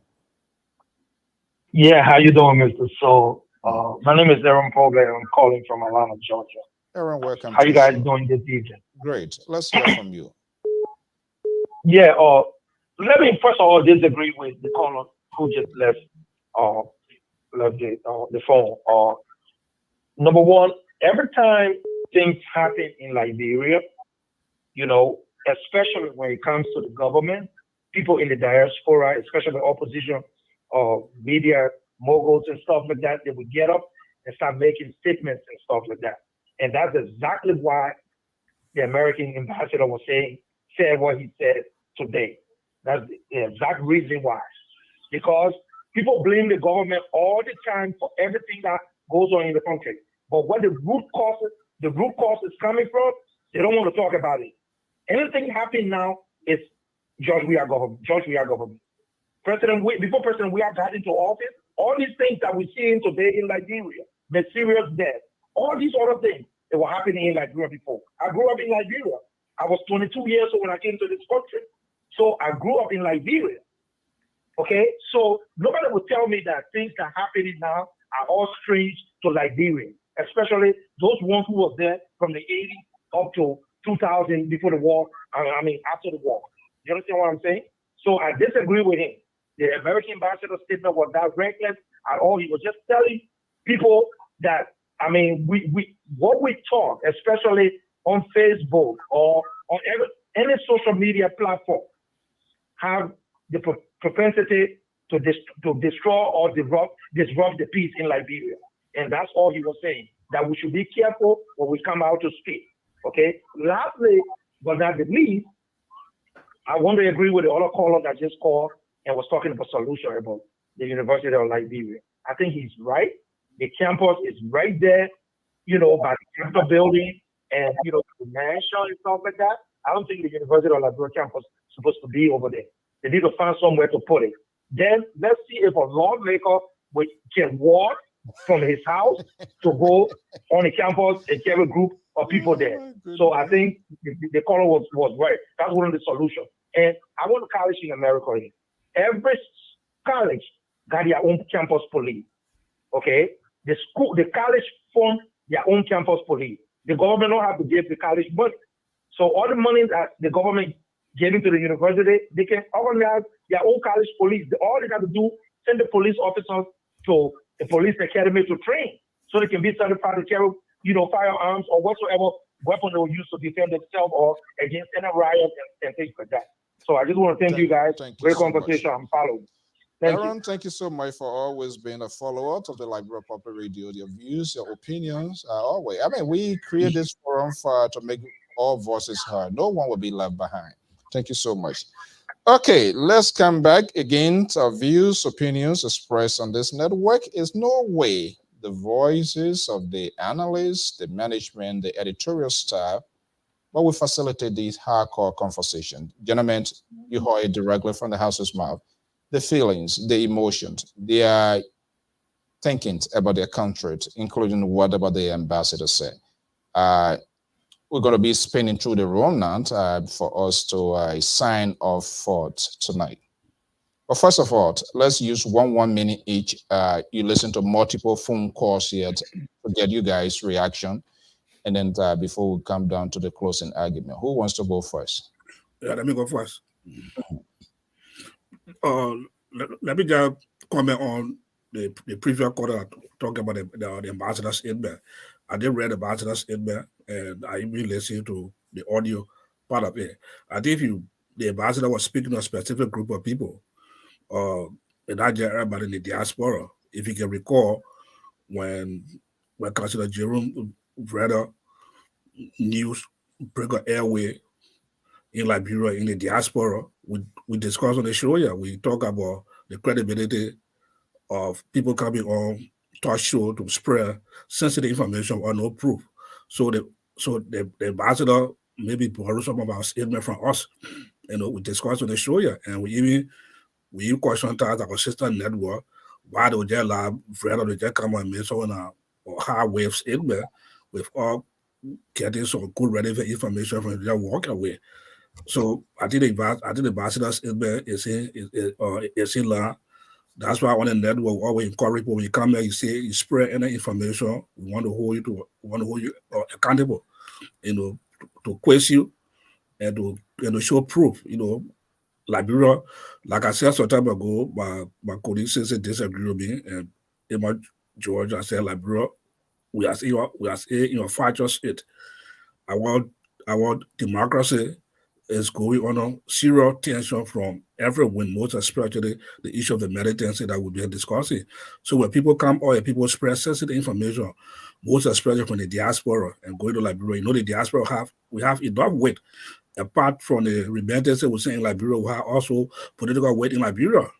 It was people that sat in the diaspora that campaigned against the dual citizenship. They left from here, they put more weight in the dual citizenship, were defeated. If the diaspora come together, they say we can make an impact in the political system in Liberia by supporting your cause, it will work. So when people are saying this, they should be held accountable for it. All right. That's your 1 minute reaction to the callers. Who next in line here? Sissy Goya. Let's hear from you, from the soundbite, the callers' views and opinion. So I'm going to react to the ambassador's comment. But I will come back in my closing because I want to focus on the ambassador's comment.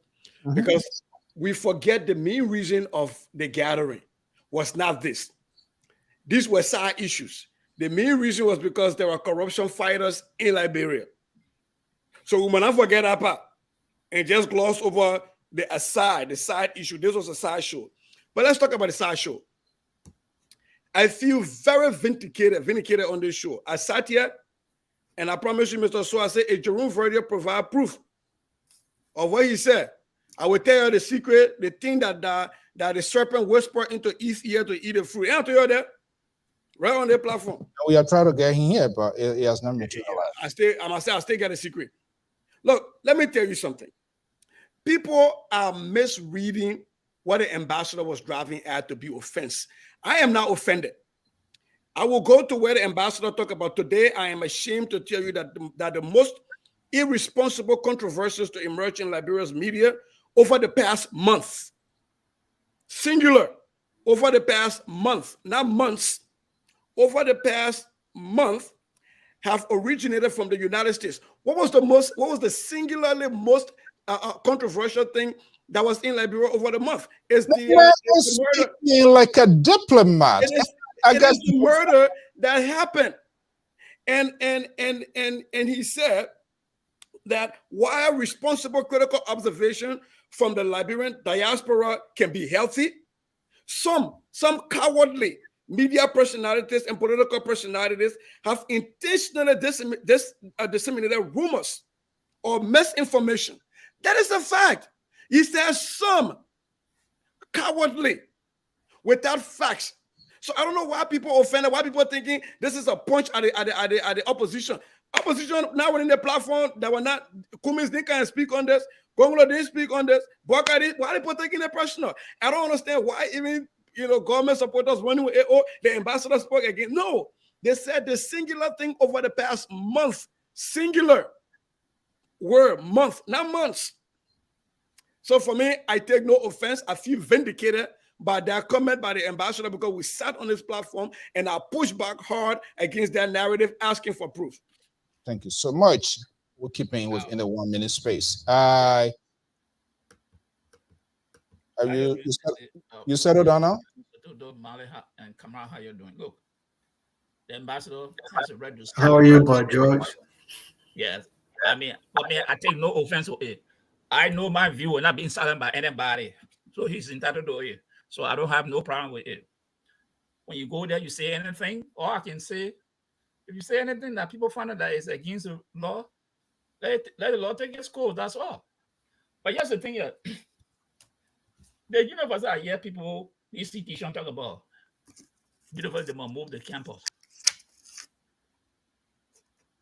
Why were they, when they were on that campus, Akaya grade then, Bova Chimo then, did they ever talk about relocating that campus?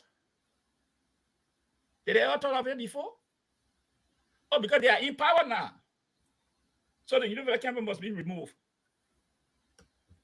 How far is Georgia State University from the dome? How far it is? Less than 500 feet. That's the government state university right there downtown Atlanta. The Georgia the government office right there. These things come about when people don't want to accept the views of other people. Then they try to find excuse. All the years, 12 years when CDC was demonstrating the very same that was supporting them. Did they ever advocate to relocate that university? No. They never. Oh, because right now, they are in power now. The very people, they alleged that they failed. Now they turn around now, then they say, oh no, got to move the zoo from here, got to move the zoo. It can't be here again. That zoo will remain right there. When they do the right thing, they will get the support. That's police thing they're talking about. I think that Dr. will know a little bit about it, or Mali. The university before the crisis has its own security. That university has its own security. The question will be asking now, what happened to the funds? Let's see the university budget. How is operating? Is it the total security budget? Or if it's there, why they don't have men there now? Okay. These are the things I want the university authority to come and explain to us. All right. If they Those say are the no reactions there for the from security, our then we callers. start talking about putting money there. Okay, so let's leave it at that's a reaction from the callers. Let's hear from Mr. Jones and Kamara. Who wants to go? Kamara? You listen to the callers, you know, they are all part of the interjects of national conversations. Anything usual, anything you want to respond? Yeah. I mean, what I would just consider, I might consider usual or unusual, but before that, I would just like to say, Mr. Jones, sorry for taking a spot before you. That is because at the end of my, contribution for this particular segment, I would just like to ask you a question that I wrote earlier based on your, based on certain things you mentioned and you trying to create a low scarcity or things like that. So, but to get back to the statement, I would say, as far as the ambassador, he's a diplomat, and when he's making these addresses or statements, they're not made for the sentiment of the Liberian people or your political affiliation. So is him making his report or making a statement towards the State Department, telling him, and stating what's going on. Now, when we speak of,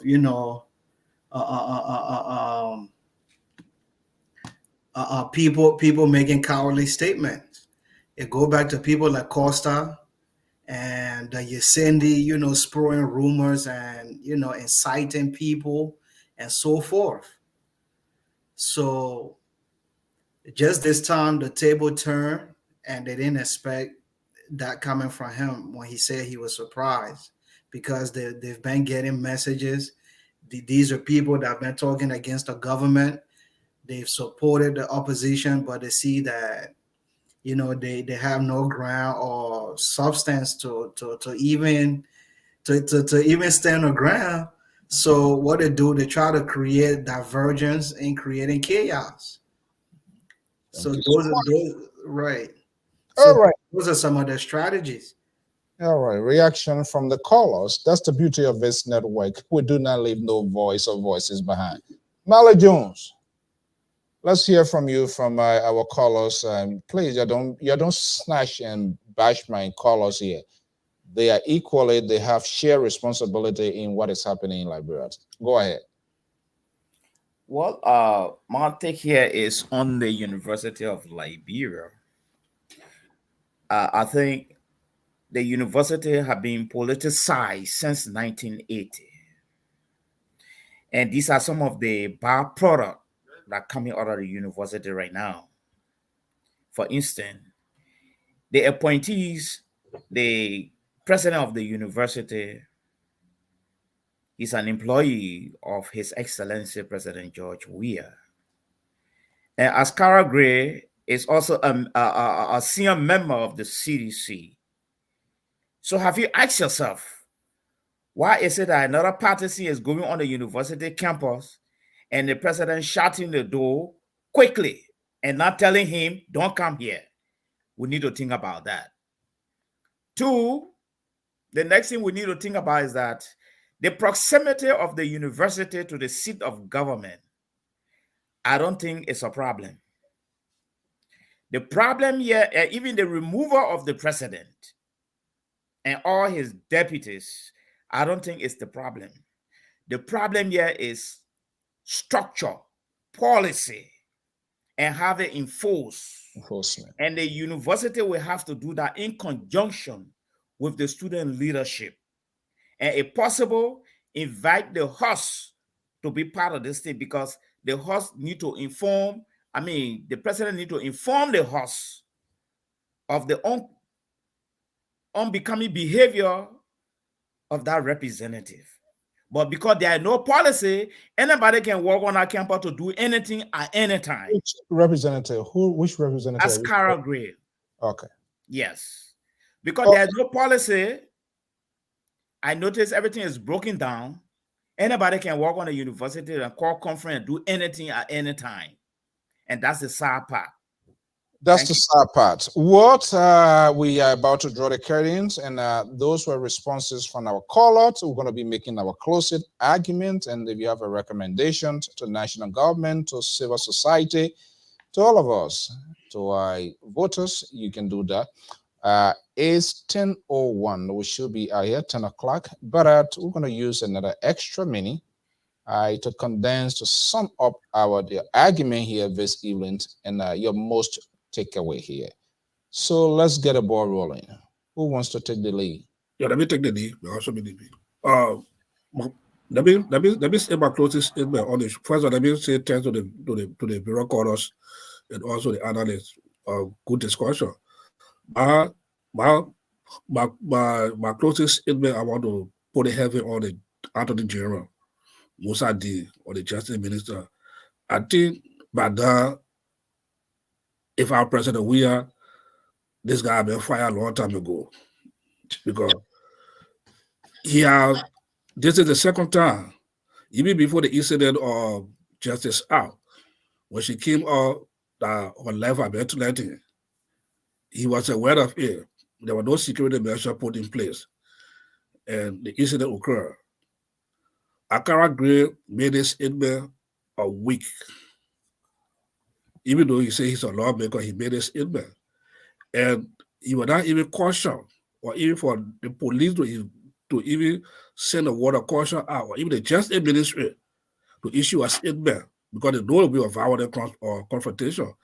I can recall our panelists, one of our panelists says it on the show here, he was begging Askara Gray, say, I hope Askara Gray do not go on that campus because the outcome will be bad.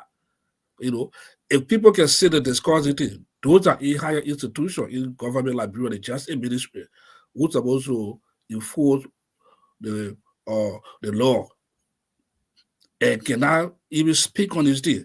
It turned out that they say they want to go after people to prosecute it. It kind of beat my imagination. Mosadi, the IG, or how he call himself, those guys will be out. If they're either body or functional good democracy, they go a long time ago. But I don't know why this is in power here. Serving government. Thank you so much. All right, who wants to be the next person? Mr. Goya. So for me, I'm going to take the suggestion of Christopher Tobasi Roti, that we move on with solutions and proffer what's the way forward. First thing before I do that, I just met on our post here a very talented Liberian footballer, former Liberian footballer, Aaron Poble. I seen the man commenting, and I remember that name from back in the days. Oh, the caller here? Aaron Poble. And these were guys that used to play on ATS when we were struggling during the wartime. We used to go to watch these guys to forget about our little trauma and things. So it's an honor. and I just communicated with him. Aaron, if you're listening, my man, thank you. Some of y'all brought sanity to us. Y'all were the reason some of us maintain our sanity. Go and watch your footwork, your body works and stuff. And the same thing with George Weah. When we used to go to FIAMA and in Zinc shot took our shit and to watch the wisdom dribbler lay down goals, and we watched him, we celebrating. I remember watching President Weah's wedding and a video club. We went there and sat on there, paid money to watch George Weah. You know, those are some of the great things that George Weah did for us when he was George Weah, the soccer player, the talent that was trying to change the narrative about what was happening in Liberia. So Aaron Pobler, thank you so much, my brother. We owe a whole lot of who we are today to guys like you. Now, having said that, the way forward, we have to have a discussion. When I say we, I mean the first branch of government, everybody who's interested, not to apportion blames, but how do we make sure that this is not a contagion?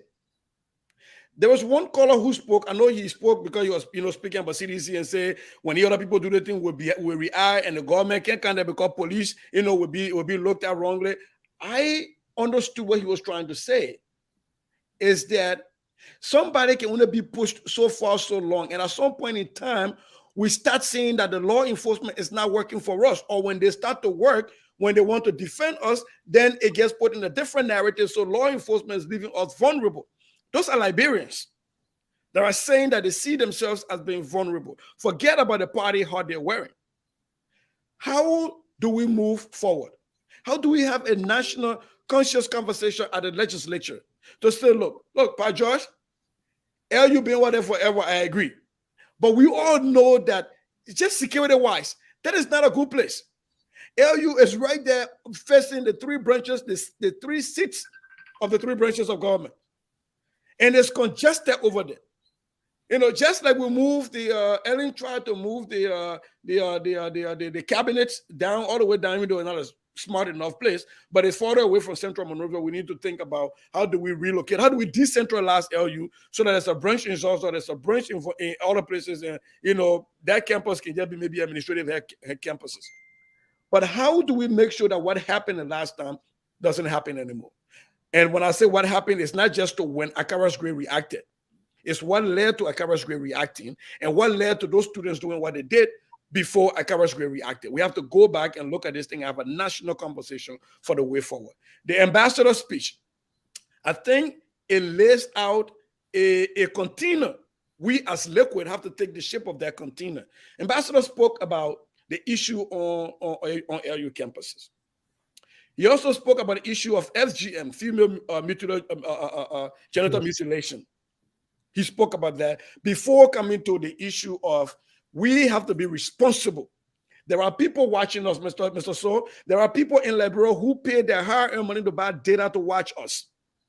We have to be able to give information that is credible, that is being verified. I know my brother this morning called me, this afternoon, Keto called me to tell me, oh, my man, the stuff yesterday is on the website now. He sent that stuff to us, and I said, we couldn't talk about it because we're now on the embassy website. We couldn't verify it. And I think it was a good thing, and that is what the ambassador is saying. We have to verify, especially this information that have the propensity to pit Liberians against other Liberians that can lead to bloodshed. This is not right. So I really don't see any fault with that. The ambassador also laid out that there were corruption fighters in Liberia. And I'm hoping that the opposition will not put this out and say, oh, the people coming out, oh, Joe, we'll put a role, and that's the end of the conversation. And I hope the government will not see it as a witch hunt. I think these people are in Liberia to lay down a structure whereby we might be able to prosecute people who steal from government coffers. Because people who steal from the national government do not just rob opposition. They also rob sympathizers of the government. When JFK ain't get enough drugs, CDC don't go there and say, oh, maybe CDC can hold your own. They say, no, everybody don't get access to drug, right? When the road to the RIA is dark and not fixed, everybody struggles from it. So for me, I just hope we can all take off our barracks, our political party barracks, lay them down, and have a conversation for the way forward so that these things don't become contagions. Thank you. Thank you so much. Who next? Mally, you and Prince, Amos George, who wants to go before we? I mean, this time around, I'll go first. So, just to kind of, get to my closing statement, I would just like to just basically speak on the culture of, systematic doing. So when we go back to speaking on relocating the university, first of all, you gotta get into the history of the reason the university was even put there at that particular location. Since we want to speak of it being right in the middle of the three corners, which is on Capitol Hill, you got to understand the history and the culture. So that's when we come and speak of, the indigenous and the quote unquote Congos, because we say Congo, that's when you actually want to get an understanding of why the university was put there. Now, to force forward that, I would just like to close on, a statement that I wanted to make to Mr. Jones earlier. So one of the reasons why I went after him or before him, but to close that, I would just, it's just the reason for this is to kind of get the psychological, moral understanding of the social doings or new culture of the people. So before that, I would just like to quote, the Constitution, our First Amendment, in my own words, before reading the statement out to Mr. Jones as not mostly a question, but a statement to get his understanding of, of things. So if our First Amendment tells us that everyone has the right to freedom of peaceful assembly, which includes the right to hold meetings, sit-ins, strikes, rallies, events, or protests, both online and offline. So Mr. Jones been talking about, with emphasis and focus that the CDC, has a culture of, doing things the militant way and stuff like that. So if that, and now this is to play devil advocate for CDC, or, however you can grasp the concept or where I'm trying to drive to psychologically. So I'll be playing the devil advocate. Now, having I read, our First Amendment right, I would get into, ask this, my statement this morning I wrote, this afternoon would be directed to, Mr. Jones. So I wrote, good afternoon from my end. No particular one group or entity has the authority or control over any other group, whether social groups or clubs or social political organization of a public institution should have control of such power. Now, the University of Liberia is a governed institution with organized leadership, responsible for its governance, doings, and happening on campus. Now, whether we're gonna integrate the police into, the university campus or not, those are some of the thoughts I want to get. And to close up my statement, I said it is socially deranged for any individual or lawmaker to claim control or have monopoly over government property or institution. The egotistic and ignorant behavior of I listed two representatives, which are the two lawmakers involved in the disturbance or that created the road or the situation or that atmosphere. So now I stated Honorable Gray and Honorable Koluba. Now this judgment could be made based on previous habits, doings, and I'll just say the history and behavior of our political system or political participant, meaning that these two representatives are a direct representation of the people of their constituency. Thank you so much. George. Yeah. Well, let me say this thing here. the ambassador's statement that see people from the government taking it and running away with it. And I don't know why they're running away with it. No. The statement he made, he was very careful. He put a specific timeline that between this time, something did happen. But if we want to take retrospect, we can look at the government and those who support them. The regular statement they have made in that country since they came to power, that don't have the potential to undermine the peace of the country, they do. And someone called on them. So when the ambassador made a statement, he was right. Referring to that time frame, we know that when they made a regular statement here, we all small county people say, hey, show us something. But for those who support the government to take it now as something that, it like nothing ever happened, like if they had not done anything equivalent to that, I just look at it, okay. Well, let me say this. And secondly, when people are supporting this government, CDC-led government, they don't see anything wrong with those people. But when those people leave then then they become the worst people. Who had Eugene Falcon?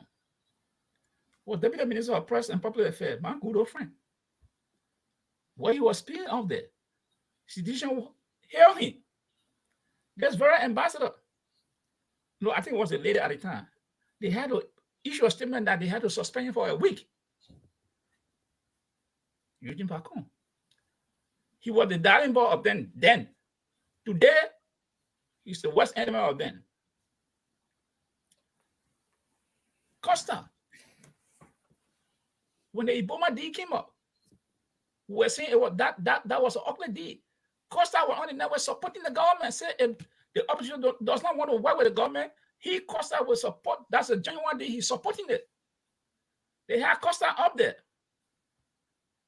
But when they fell up, Costa now has become one of the enemies of CDC. These are double standards. We have to stop it. Call it for what it is. You don't want supporters of the government and the government don't want to receive the good side when those people are in the corner. But when they turn their back, then those people become the worst person in their lives. Let me be very direct with Mr. Kamara. You call Costa and say yes, Yasin. I know Yasin very well. She in Georgia. But what about Prince Sherry? The author of Prince Sherry, do you call him up? Have you come to the show and call him up? But you want to call other people. This is a double standard that I always say you do. Many people who support the government and you. That's a horrible thing about other people. You people don't call them out. But you want to call other people out. And that's just a double standard. Just how some of you people cannot come out to say, look, what Akaya Great did was wrong, but you want to share moral responsibility, that moral equivalent. Oh, this person did so, the person did this too. This man, a certain lawmaker, chairman and executive, led a group of men, and many of you people do not have the courage. All right, Paul Josh, thank you so much. I said, if we want to move the country the police make it a fight. No, the fire here to put it off. Thank you so much. Mali, you there? You're closing already? You want my phone number? Okay, so hey, hold on 1 second, Pedro. Yeah, Mali, let's hear from you before we leave. Yeah, first of all, I want to thank Mr. Kamara. I concur with him with lining up the relevance of the First Amendment rights. And I agree with you 100%. I think we are talking about the characteristic of this group of people. That's where I'm really coming from. Before the 80s, I never saw any strange dress code like that. People ready military militant, dressing like a real fighter, getting ready to go to war. Those things were only limited to independence, people fighting for the struggle of their country. We are in modern Liberia right now. their violent utterances, the threat, the attack, the profanities, all those things started from 1980 up to now, right? This is what I'm talking about. And there's an effect.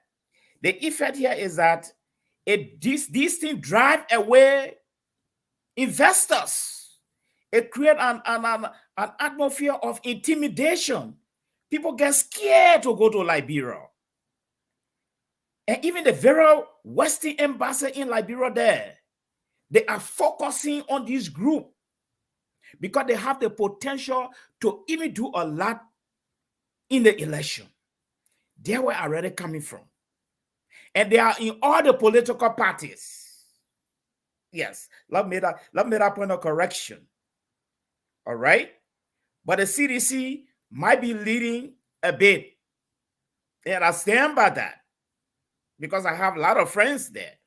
However, I'm also concerned about the outcome. Because when they got them moving on the street with their cap and their suit, some of them get stake. Those are not militancy. I'm telling you, it's more than that. And people get scared. Investors get scared. They're taking note of these things. Back to the moderator where I decided I will support him. I will support the moderator on one ground. Those political parties that have recruited, because it's a reservoir now, everybody going there to recruit. Those political parties that have got the militant segment, calling them brigade, and the Sabu unit, all those are scared investors.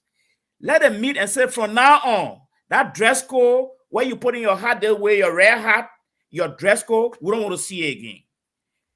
Your utterances should be civilized, not violent. No threat, no attack, no profanity. The political parties can do that. That's why I supported the moderator. I thank you. But my man, I mean supporter because I don't want to see the political party do it.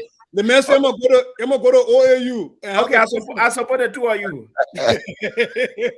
All right, guys, gentlemen, I want to thank you so much for your commitment to that work. Sitting out here 2 hours, 25 minutes. That's a lot. I know.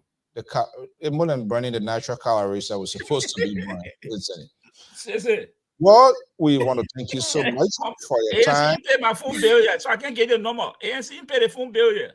Look at him again. You can plead for me again. Why you tell nothing about ANC bill? You see what I mean? And the like going on. I get all the money now for him now for 2 of them to like carry like bro. To go do the investigation. Okay, guys, I want to thank you so much for your time. Yeah. And by God's willing, we will be back here again to do it. Thank you so much. My brother Prince, my man, nice seeing you again, man. Thank you for tuning in, George. Thank you. And as usual, my own man, Jones Otavius Mali. Yes, sir. Will you decide during the course of this week? We'll know. How you want to be a everlasting undecided? Oh, I think the panelists need to know the reason why I'm still holding back. You see? So we address why am I holding back?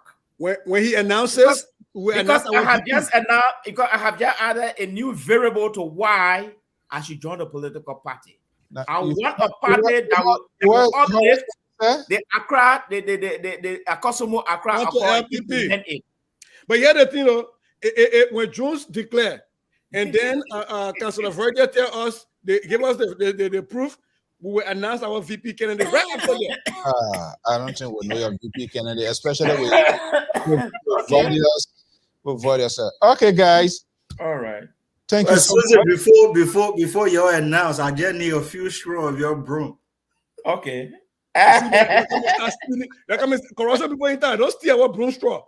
I know. Broom straw. Don't steal it. Yeah, my good man. Prince, nice seeing you, man. Yeah. Thank you so much, guys. All right. Every good thing must come to an end. I am Afonso Zeyenso of the Liberia Public Radio 10 LPR-TV. We want to thank you so much, our viewers, listeners, callers, your comments, your tweets, your interactions, your engagement. is so much huge. That is what happens in civilized world. You don't sanction, so you don't shove things in the throat of other people. You don't tell people why you're talking, it doesn't make sense. That's not how you conduct civilized conversation. You don't restrict people's way of doing things. The choices are there to either listen to it or not listen to it. If yours is making sense, why you think the person his is not making sense? This is the lack of political tolerance that we see has engulfed the entire country to the people you call political leaders. No line of reasoning. They are unable to listen to one another and draw a conclusive or make a point or make an argument to say this is applicable to the country, we can use it, or because of ego and power struggle kicking in. And that's why we have the country we have today. The ambassador's statement, if you go and read it, he was very crystal clear. And we said that here. And the sad thing is, every Liberian, for whatever reason, at all costs, defend his or her own alligator, that the thing they feel comfortable with. Until when the alligator began to eat their toes and they say, oh, I didn't know, I thought this was a toy. The alligator is not a toy. And you people need to stop.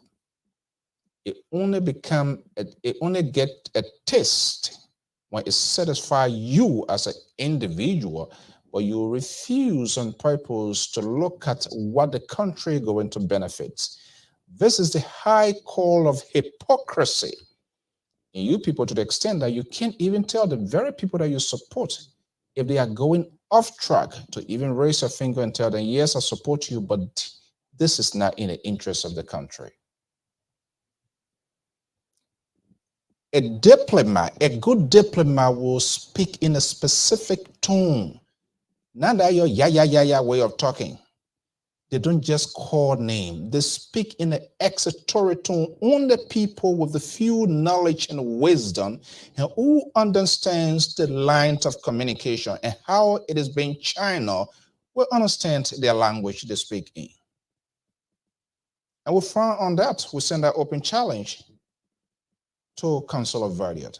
And what he has done, it questioned the very institutions, a credible, a renowned institutions that he represents, TRC, because we want to tie that with him, with his judgment and how the commission is executed its work.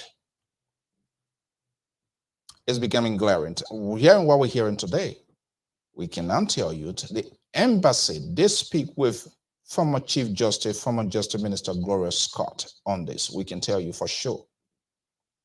And a lot of things sounded unreasonable, not sounded so right. The opposition see that as a red meat. They took it away. The government, on the other hand, inability to articulate, to process its own messaging, they took it away. George was mentioning Eugene Fagon. This is sad. I saw Wozy and other people. No one is willing to take a political risk, even when they are within the system and that system is not right for the good of the country. They will leave. But they get drawn into the system until when they are kicked out, then they become the louder one. This is why they are floating, moving from party to party, because they do not have vision.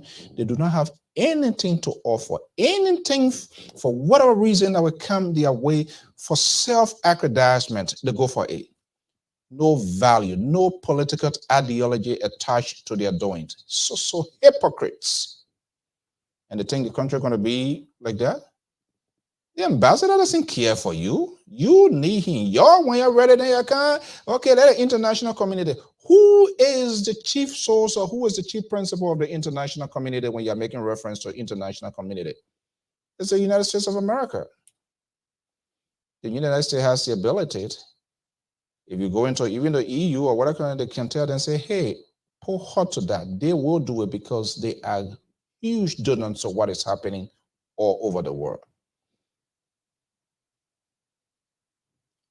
Leverett, whoever, he was giving a play-by-play descriptions and people were just running over with it, and it drew a complete conclusion as if he was present without even telling things were relayed to him. That was so stupid and it was irresponsible, and people draw a conclusive judgment to say, yeah, this is what was happening without even having a second thought to ask some of the critical questions. Let he bring the proof. I will be happy. Let he tell us. If he can't even make it available to the government, let he give it to the international community. But only to come tell us what doesn't really make sense. Whatever he has, he will hold fire to it until a real government comes. So if CDC is re-elected as they are claiming for 12 years, whatever it is, that's a different conversation by itself. The counselor, he is telling us, Liberians do not need to know what has happened, information. The information only good for himself. It doesn't go for you, for me, or for the country. Well, if you don't need it, I need it. And that's what Ambassador is saying. You can't sit in comfort zones and because of whatever reasons you have. No. This is not personal. We are talking about a sovereign nation, a country that is represented with diverse background. And you think you just want to throw something out there and all for all of us to be the yes sir group to buy into it? No, that's not everybody's sour. Some of us are free thinker, critical thinker. And this is why we talk it the way we're supposed to talk it, but we do it in a very honest and proportional fashion. We are not judgmental. We have reached out to have that conversation. And I listened to him on the Bridge Radio, one of the panelists really pushing. And to my surprise, and other people, they were there insulting the lady. Why are you talking that one? You not see it? The self-interpretations of our own understanding as to come to a conclusion. This is how it's that. This is how you feel it. That's not how the law interprets. When you go before the Lord, that's a different thing. But until we can have a second thought about our country, the direction of our country, to be honest and look into the eyes of those who we call your political leaders, to tell them the fact, Liberia will remain where it is. You defend your own to the death. This other person ready to defend, even though in denial of what you know is wrong and that is unacceptable. But because of politics, because of your own personal gain, that you think something is ahead of you're going to benefit, you will defend it, you pull it out of the bulletproof jacket. The day it doesn't go your direction, then you are disappointed. Then you are surprised. Ambassador, he doesn't care about you. No, he doesn't. You must need him. He doesn't need you. Can you expel the ambassador from that country, even if he made any ridiculous statement? Can the government come out to say, oh, we give you to declare him or her persona non grata, leave today? Will you do that? You can. He speaks like a diplomat, not your circumstantial or your feelings or your emotions that you insert into the national conversation. This is what killing us. People here think their hair rise like a yeast, somebody trying to bake rice bread or corn bread or whatever, what sort of a bread. Sometimes when you hear this thing, you process it. You take it to bed, sleep over it, digest it, ask for all of the unknowns, and see whether it makes sense. To discuss about country, it's not about our personal homes or houses. No. Not even your workplace. You are talking about a whole country. A whole country.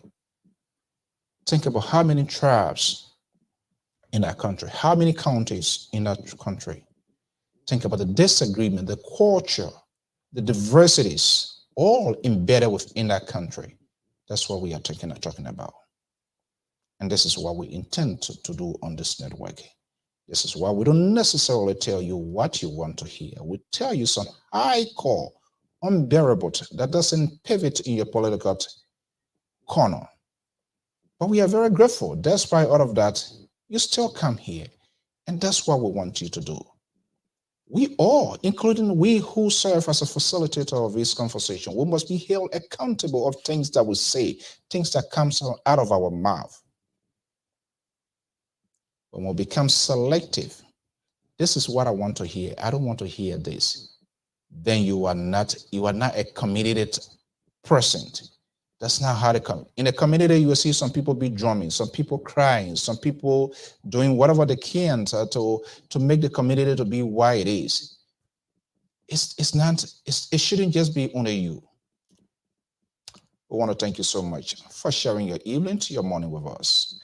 I am Alfonso Zayansot of the Liberia Public Radio 10 LPR-TV.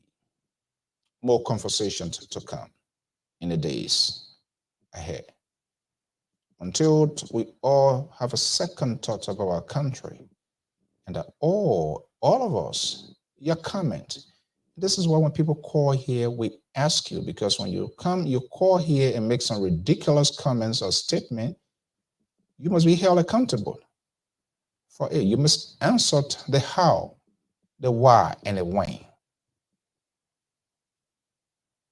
Have a pleasant night. Please be safe. Bye-bye.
You might use your vote. No chunking rack, you might use your vote. Your vote like Boy, everybody just running, going to the triangle. So, oh, look at my papa too running. Oh, hey, boy, what are you running, going, briefing like this? So, boy, I just seen plenty of people running, going to this very triangle. So, I said, boy, go see to what is happening here. Calm down, small, my sister. The way the sun shining, you running like that. In case something get happen to you, calm down, small, boy. Let me give you the gist because of the player just coming from so. What is happening there, Sapa? Because the way that's what passed by me with speed, I almost fall down on the ground. And you know Honorable Fele Joe? Yeah, I know him. Isn't that a 10 man in the county? He said he backing every grandchildren, whether you in Morovia, you in Ivory Coast, you in Ghana, every part of Liberia or anywhere in the world that you think you find yourself right now and you know that you're supposed to vote in the coming election. He wants you to come home to register in your own county and get your voter registration card. That good message, oh, but the whole voter registration will be talking to. What time will start? The people who are responsible for the whole election matter in Liberia, NEC or the National Election Commission say voter registration will start on April 21st and will end on May 11, 2023, which is the second phase of the whole voter registration business that we're talking in the country here. And at the time, they will do a grand jury in other southeastern counties. Okay. But Zagba, I whole men not looking for people to vote for him. No, the men not looking for no position, you're not looking for anybody. In fact, you don't want nobody to vote for him. The men say, the more normal that you get in your county, that the more development you can in your county. Yeah. So, as we are going back to our villages, our towns, and our communities, we should carry the message and say, Philip Joe say, every Grenadian should register and get your voter ID card. No card, no vote. Your vote is your power. Your vote is your voice.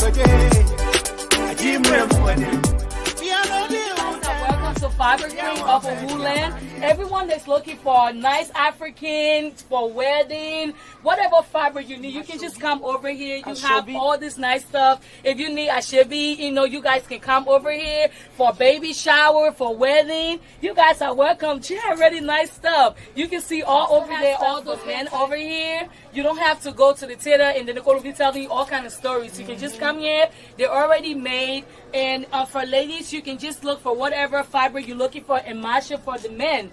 And, your husband already have a shirt made. You can get stuff for your kids. You can get stuff for the whole family. We have African slippers and Ashobi hand ties all over. We have different kinds of lists and everything. I just want to thank you.